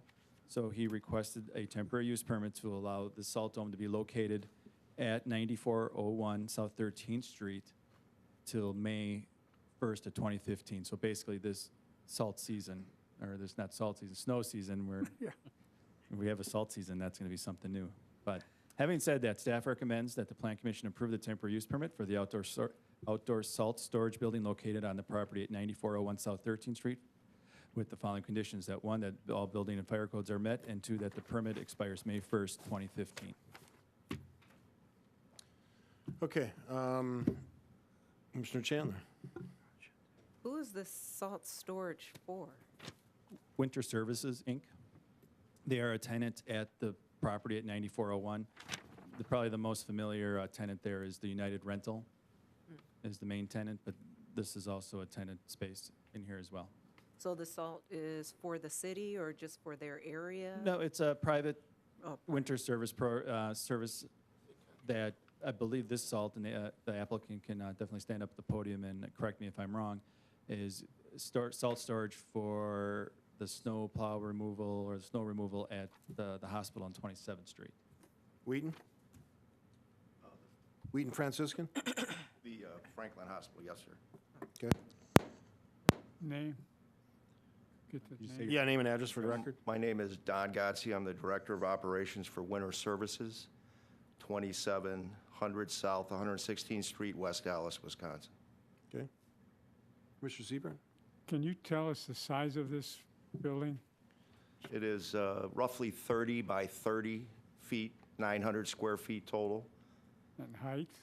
The height probably goes up to 20 feet to the peak at the top of the dome.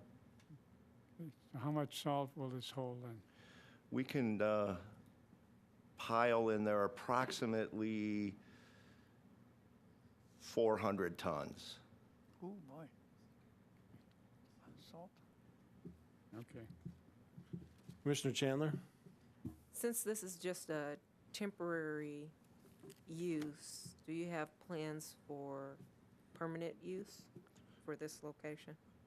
And the Sir. reason I ask that, because there's a CSM attached, and I wasn't clear on why we have a CSM for the temporary use.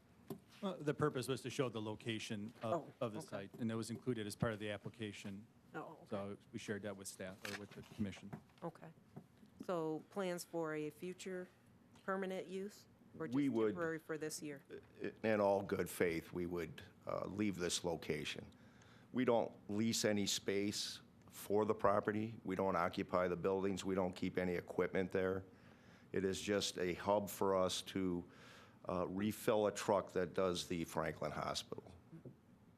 Thank you. Commissioner Dickman? I think my question follows up a little bit with that one. If at the end of the season you don't use all the salt and you got quite a bit left there, where do you end up going with it then? When you take the, We would take it to another one of our facilities, We have primarily our West Dallas location. We have a salt dome there that will hold almost 600 tons of salt okay. easily. Commissioner Crowe?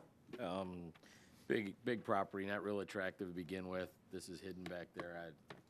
I don't have any issue with it. I don't either. Okay. Again, the key word is temporary, so after this winter, we expect to see it gone, Correct. or permanent structure added. Commissioner Chandler? I have a question about grading and drainage, does that apply to this, runoff, any of those items? It was brought, staff brought it up to engineering department, and the applicant stated that maybe you'd be best to address the salt runoff. Traditionally, the overhang of the dome would alleviate any direct contact with moisture.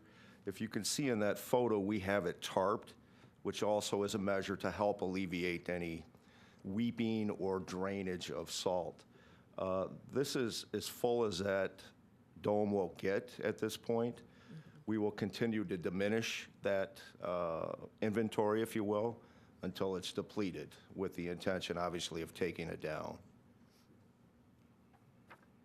I hope that answered your question. Yes, and then I have another question. How often would trucks come in and out? Every day?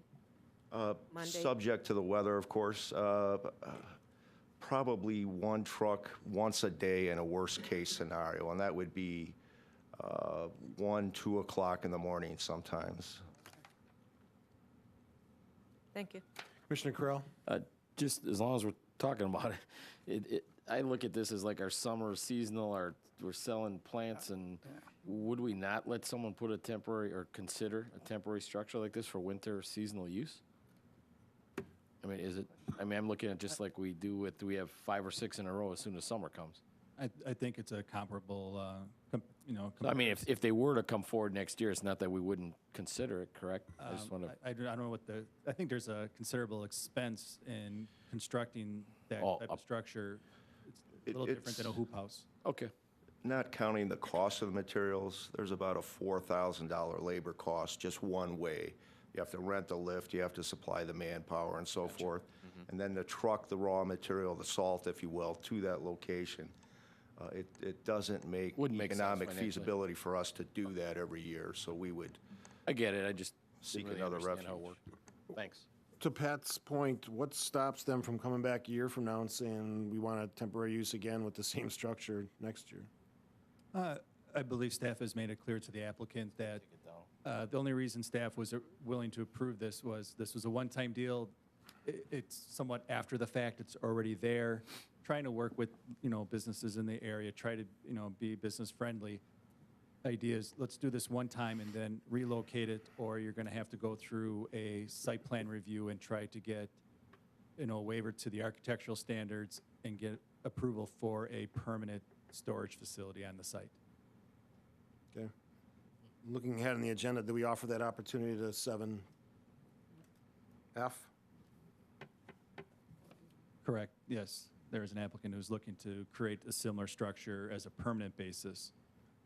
Yeah, I know that, but did we suggest a temporary use? Because it's essentially the same thing that he's proposing. It's the cost factor is, $4,000 just to hire a crane, get the labor to install it, that I have a feeling that the applicant for item 7F wouldn't want to spend that type of money for a 6-month deal. Okay. I'm sorry, so the one that's already there, we're gonna have them take it down because, for an expense reason, he wouldn't put it back up, but then we're gonna consider a permanent one, similar? No, Or actually, am 7, I shouldn't have jumped ahead. I planted stuff. It's a hold. Different. Okay? That But you seized that opportunity. Well, I was confused. I shouldn't have asked the question. All right. Any other questions on 7D? Seeing none, motion. Dickey makes a motion, the Plan Commission approves the temporary use permit for the outdoor salt storage building located on the property at 9401 South 13th Street with the following 2 conditions. Number 1, that all building and fire codes are met, and 2, that the permit expires May 1st of 2015. Seifert seconds. Roll call. Dickman, aye. Johnston, aye. Grillo, aye. Speedy, aye. Kuzikowski, aye. Grill eye. Seifert, aye. Chandler, aye. Thank you. Good luck. I hope you don't use any salt, because I hate winter. All right. Last item for tonight, because 7F is a hold. 7E is a conditional use permit request submitted by Dragon Radata M&M Express, Inc. for conditional use for outdoor truck parking on the property at 9840 South 27th Street, tax key number 903-9030. Carrie. The applicant is requesting approval for outdoor truck parking in addition to the use of property for a truck terminal, warehouse, cross-docking office, and full truck repair and towing service facility at the proposed property. No additions to the existing building are proposed at this time. However, the plans indicate that trash and scrap steel containers will be located on the west side of the property. All refuse and recycling containers must be screened with an enclosure, and fire access at a minimum of 20 feet in width must be maintained. I will say that at first blush and initially, the application seemed fairly straightforward. However, in reviewing the application according to our code for the conditional use request, we noticed that the overlay district conflicts with the underlying M1 district. So in a lengthy discussion with the city attorney, we determined that it's not a simple, straightforward answer on this property. There's some history with regard to what was approved on the property and also when the overlay district was approved. Overlay district was approved in 2005. In 1995, the Plan Commission approved a use for truck and equipment sales and repairs as a permitted use on the property. There was no outdoor storage allowed at that time. After discussing the history with the city attorney, we could not come to a conclusion as to whether or not the property was ever used for that specific trucking or truck and equipment sales and repair use. However, the city attorney's conclusion was that the property could continue to be used for that use approved in 1995, although not actually an approved use in the overlay district today. But it would be limited to that original approval of truck and equipment sales and repair. The overlay district does actually rule in this case for properties that are located within it. So therefore, any new use on the property would have to comply with the overlay district. So therefore, based on the fact that the special use was granted, truck and equipment sales and repair without outdoor storage could be allowed, along with the office and off-street parking and loading areas as allowed in the district.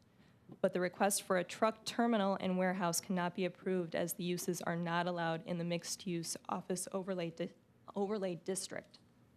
So therefore, the staff recommendation is that the Plan Commission does not recommend that the Common Council approve a conditional use permit allowing a truck terminal and warehouse on the property at 9840 South 27th Street.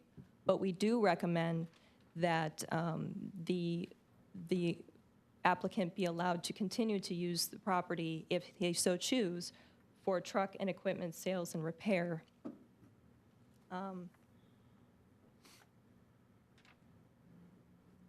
Thought there was one more thing I was going to say, but I just lost my train of thought.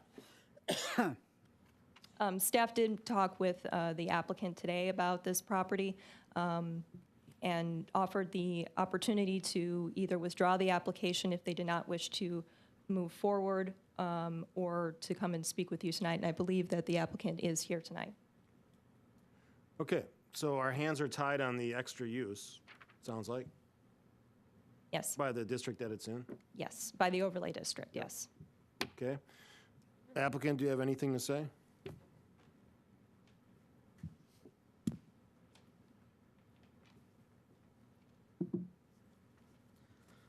My name is Dragan Radeta, S71W16575 Glen Cove Court, Muskego.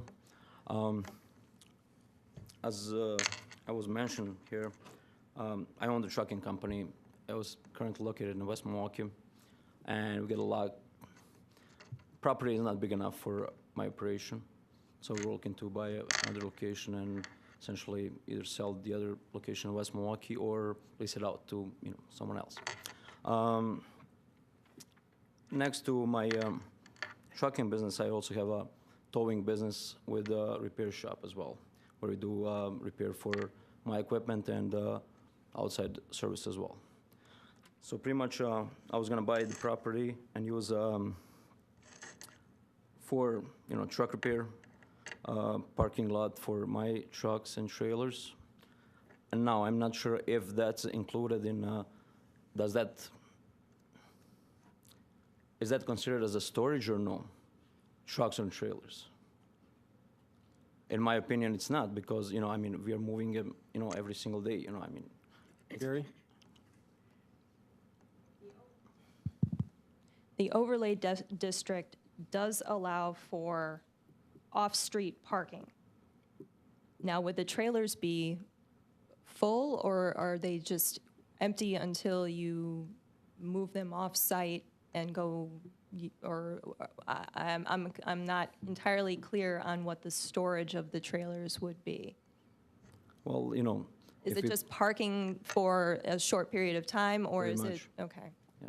I mean, you know, we don't have any junk trailers. All my equipment is, all trailers are not even, you know, 4 years old. So, you know, they're, you know, fairly brand new equipment. All my trucks are, all the trucks that I have is 2005 and all the way through 2013. So, you know, I got probably around $4 million in equipment worth of money there. So does that parking meet the requirements of that overlay district? Like I said, off-street parking is allowed as an accessory use to a business use in the overlay district. Now, if the trailers are going to be full or empty, I'm not, I think the long and short of that is I'm not entirely clear. Go ahead, Doug. Off-street parking as an accessory use is, again, accessory to the permitted uses in the overlay district. And truck terminals are not a permitted use in that overlay district. So I would say the off-street parking refers to the cars that would be either patrons or workers within those permitted uses in the district. And I, you know, I understand what your business is, but this council, this city, in conjunction, again, with the city of Franklin, establish standards for what they'd like to see on 27th Street and back that up by an overlay district. And based on some very good research and a lot of analysis, both communities chose not to allow those types of uses along 27th Street. While you can argue whether that's appropriate in today's age and given what has transpired in the last decade, essentially, I mean, we can certainly do that. And if there's a desire to take a look again at those overlay districts and how they've been applied, we can certainly do that. But for the purposes of this proposal, I do not believe that you could in any way construe the proposal for a trucking terminal to be allowed under the guise of off-street parking. Okay. Okay. Sorry, Jim Larkin from Colliers International. I'm the listing broker on the property representing the owner.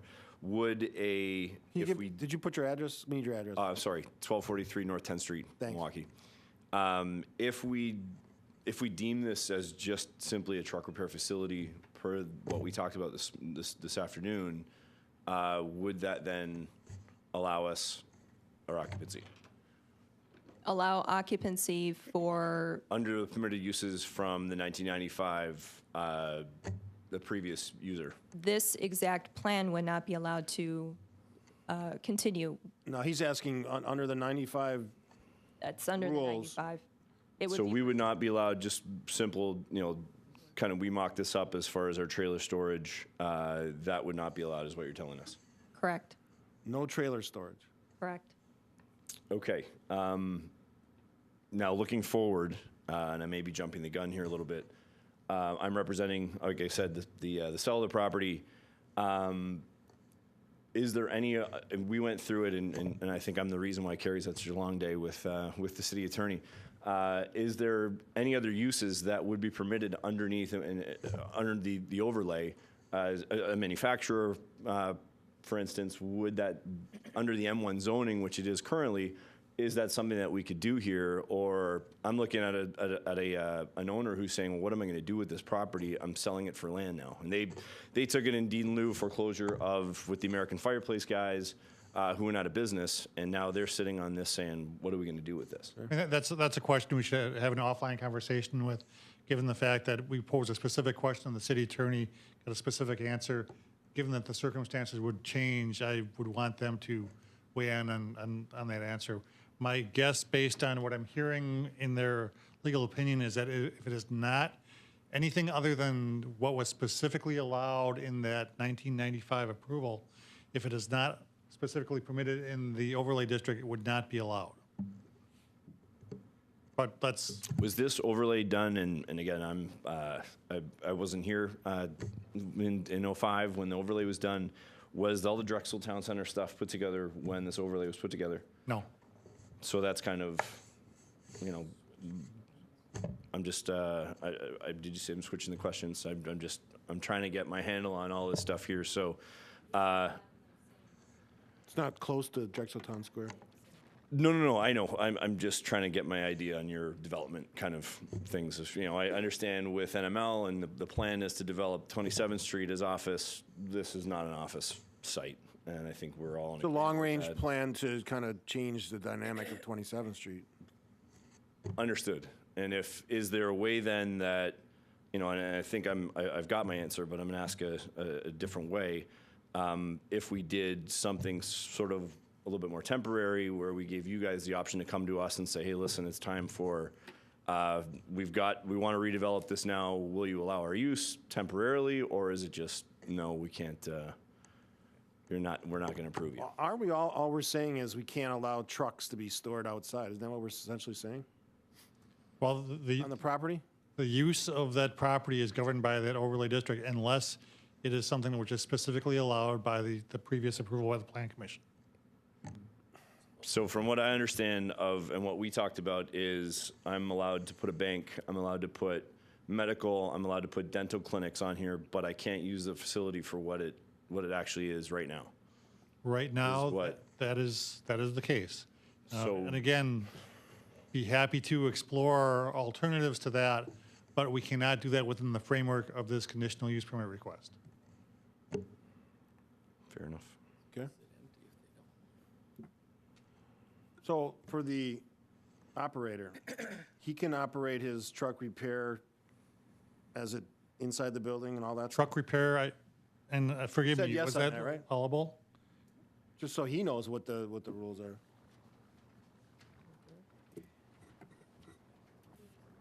Sorry.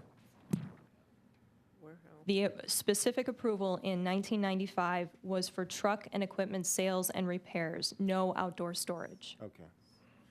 That's where the line is. So we can just bring the trucks and repair them inside the building as long as there's nothing outside that would be permitted? Anything past a few hours, I'm guessing, right? You got to drive through the property and stage them. So, yeah, not overnight, not long-term. The office, the truck repair, equipment repair, sales, those would all be allowed. Truck terminal and warehousing would not be allowed, nor would the trailer storage. Okay. It's pretty clear. So if we Not really. resubmitted our application per se as an inside truck repair facility, that's what you're recommending we do if we still want to occupy the property? Based on the 95 approval and the current overlay district, yes, you would come back for site plan review if necessary to continue that use of the property under the 95 approval and the overlay district. Alderman Guzikowski. Just this being in my district, I do have, if this were presented as is and trying to go straight forward, I would not be in favor of this right now. We're trying to clean up 27th Street. There's a lot of work that needs to be done. I'd have a hard time agreeing to seeing this happen if it didn't come with a lot of other things to make sure it was all contained. So outdoor storage, I've got a real hard time with. That's just my 2 cents. Okay, Commissioner Chandler? Okay, for going back to the storage for the truck and trailer, so you're just looking to sit trucks and trailers Well, on it's the outside for what purposes? It's a trucking business, so their trucks are coming in and out. And so, I mean, it's basically, they fill up and they come back and drop their load and go get another one, and it just, So they're they're moving using all over the place. warehouse It's a three-party logistics company that's moving stuff from one company to another. It's like a truck terminal. Yeah. Oh, okay, so is it pulling stuff from the warehouse? You're waiting? I'm just trying to understand the, Originally, that's what we were asking, but we're being told that we can't do that. And so part of the business is a truck repair. If you look at the you can see where it says office there behind warehouse operations on the left-hand side of the picture. That's a small warehouse and truck repair. That's two large, probably 8,000 square foot bays with large drive-in doors that go onto the lot. And then the warehouse operations, where you see on that on the top of the picture there, it's basically a 10,000 square foot pole barn. There's no electricity or there's no heat in there. It's just a cold storage area with a dock platform that goes along the east side. Now we kind of superimpose the trucks as far just to kind of give you an idea of what we would do per our application. But if we're being told that we can't do a warehousing operation here, we would again probably have to revamp that, and it would just be repair instead of warehouse operations. It would just be repair with the offices up front off of 27th Street. And then That's what staff's saying, and I'm guessing that's what commission feels as well. yeah. Commissioner Corral. Just to clarify, so Doug, you're saying this overlay district or the 95 decision, I mean, someone would have to take another look at that based on today's economics direction or whatever to change what his limitations are right now. Essentially, that's correct. I mean, it's more than that. It's more global than that, Pat. It's a much more regional discussion. Right now, we're talking about one property, and I would discourage any changes to the overlay districts based on one proposal for one property. But at the same time, recognizing that certainly we live in a much different world than we did back in 2005, that it warrants further investigation as to whether those overlay districts, whether in scope or in geographic area, are still consistent with the desires of this community for what it wants to see on 27th Street.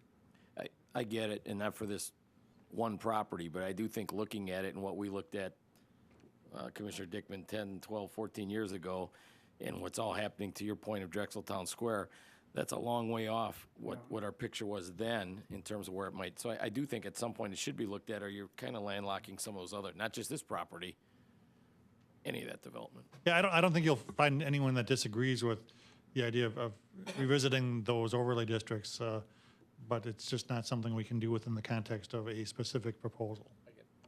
Okay. Commissioner Dickman? I just wanted to ask, in the front on 27th Street there, you had the American Fireplace Company, which closed up. Yep. And then we talk about the 1995 Needham Trucks and Equipment.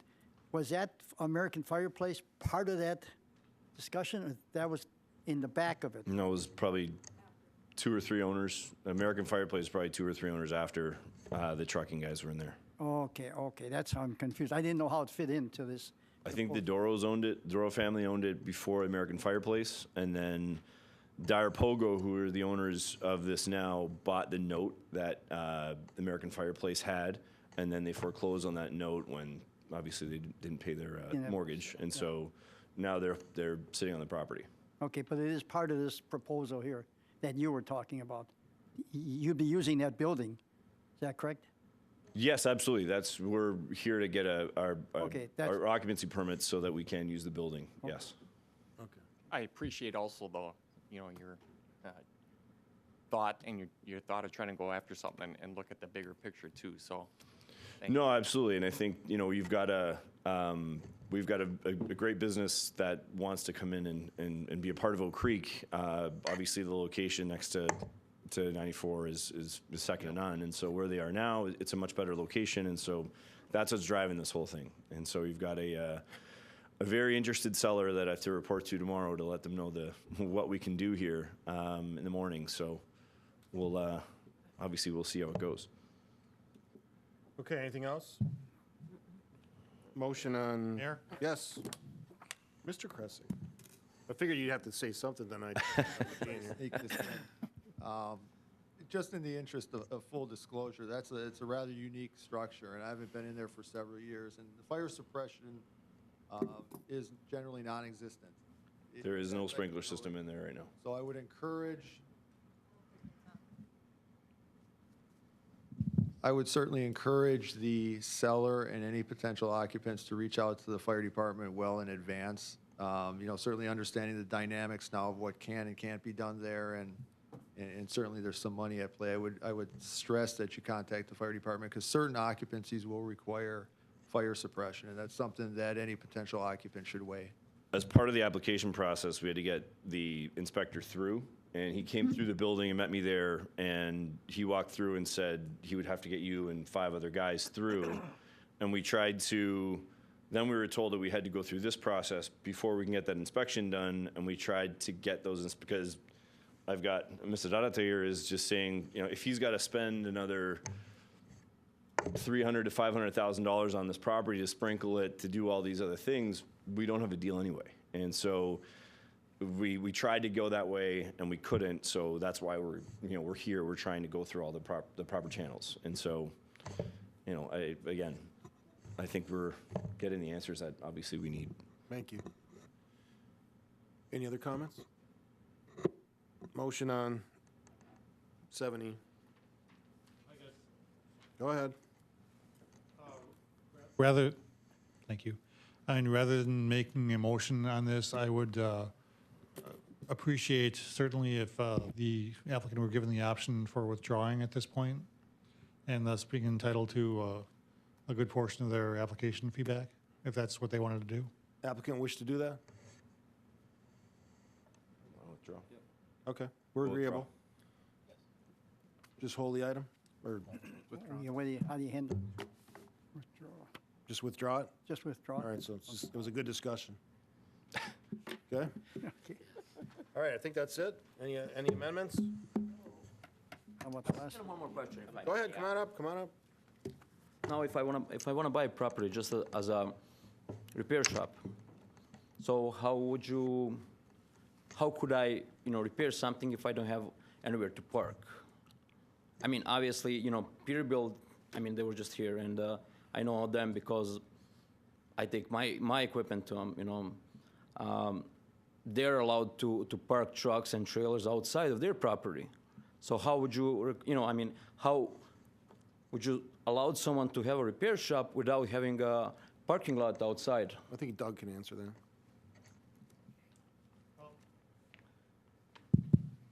I think, in all honesty, I think that by virtue of their action in 2005, the city is saying that 27th Street is not appropriate even for a truck repair shop, or else it would have been included in that overlay district.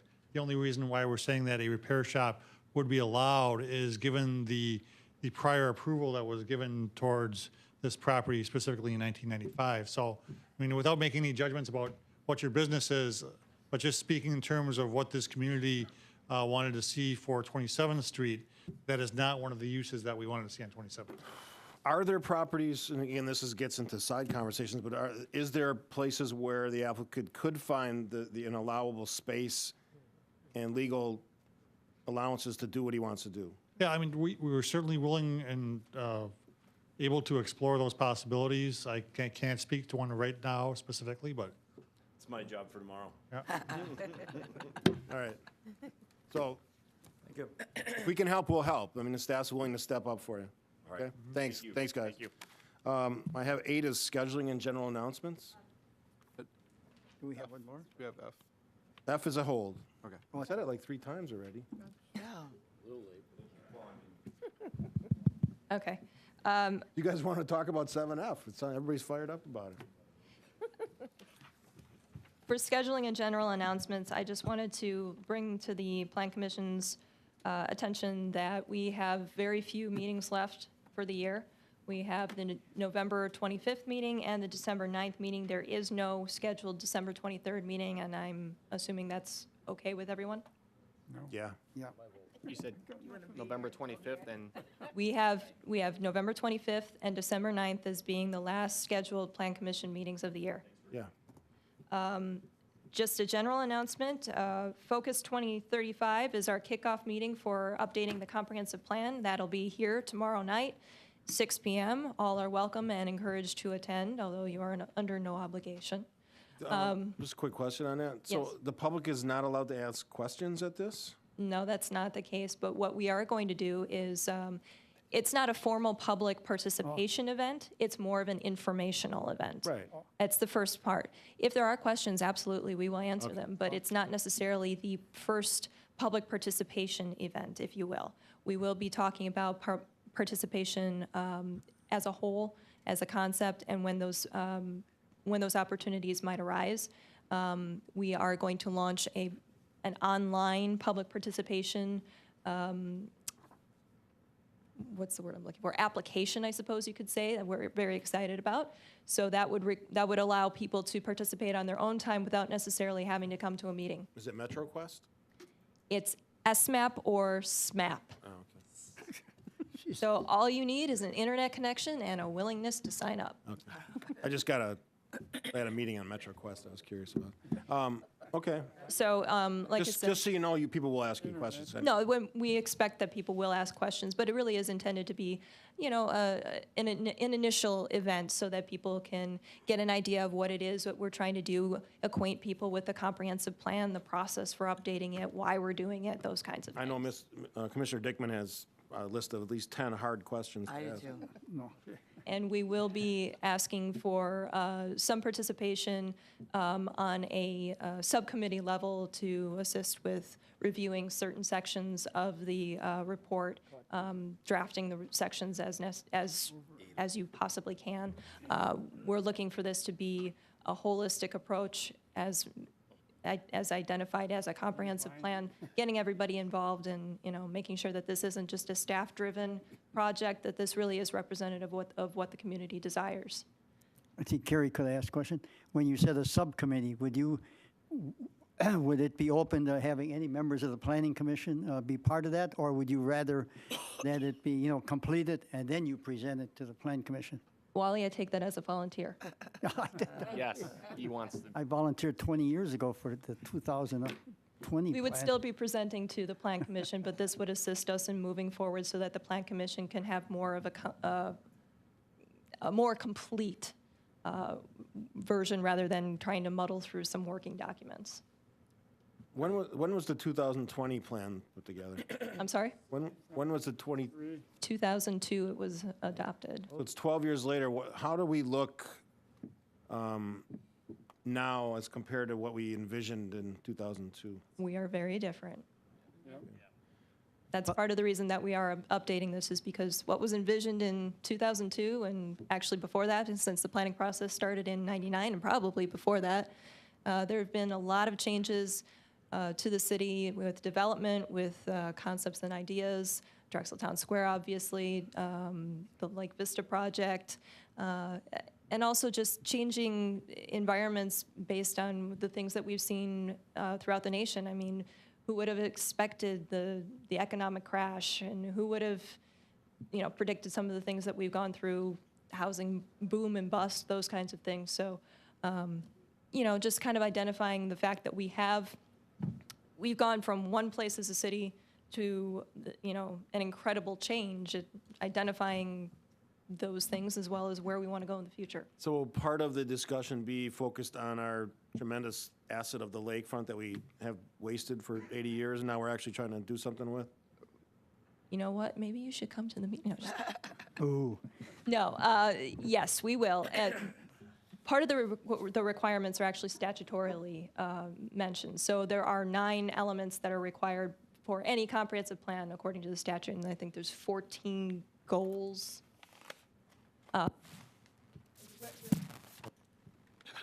Cut her off. And what time's the presentation? Sorry. Meeting starts here, 6:00 p.m. And yes, we can identify and will identify areas that have that are part of our planned program. There we go, including Drexel Town Square and Lake Vista. What about the issues we have in Oakwood Estates?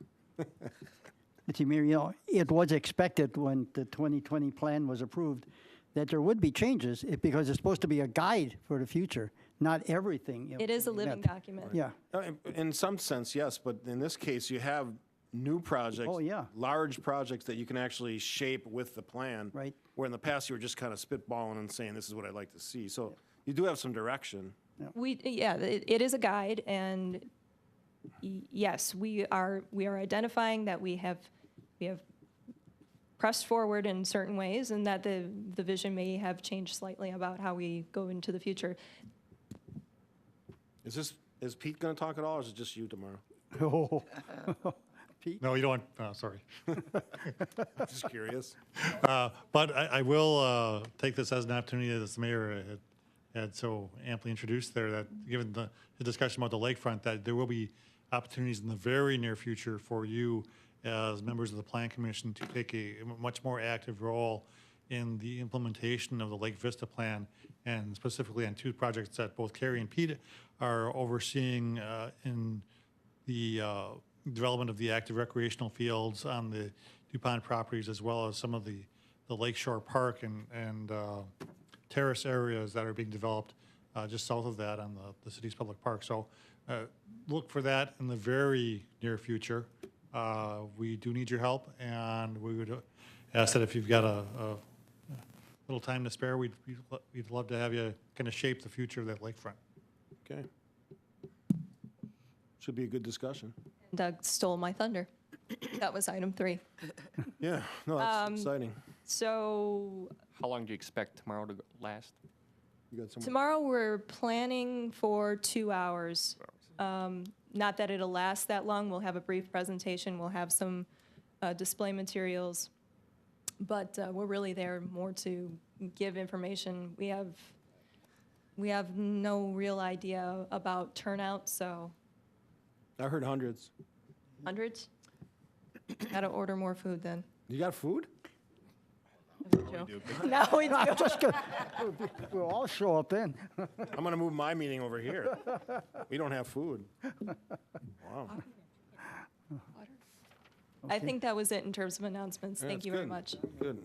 People don't know that we're building one wetland park, one tremendous lakefront park, underreported. No one ever comes to cover these meetings. So it's a good story.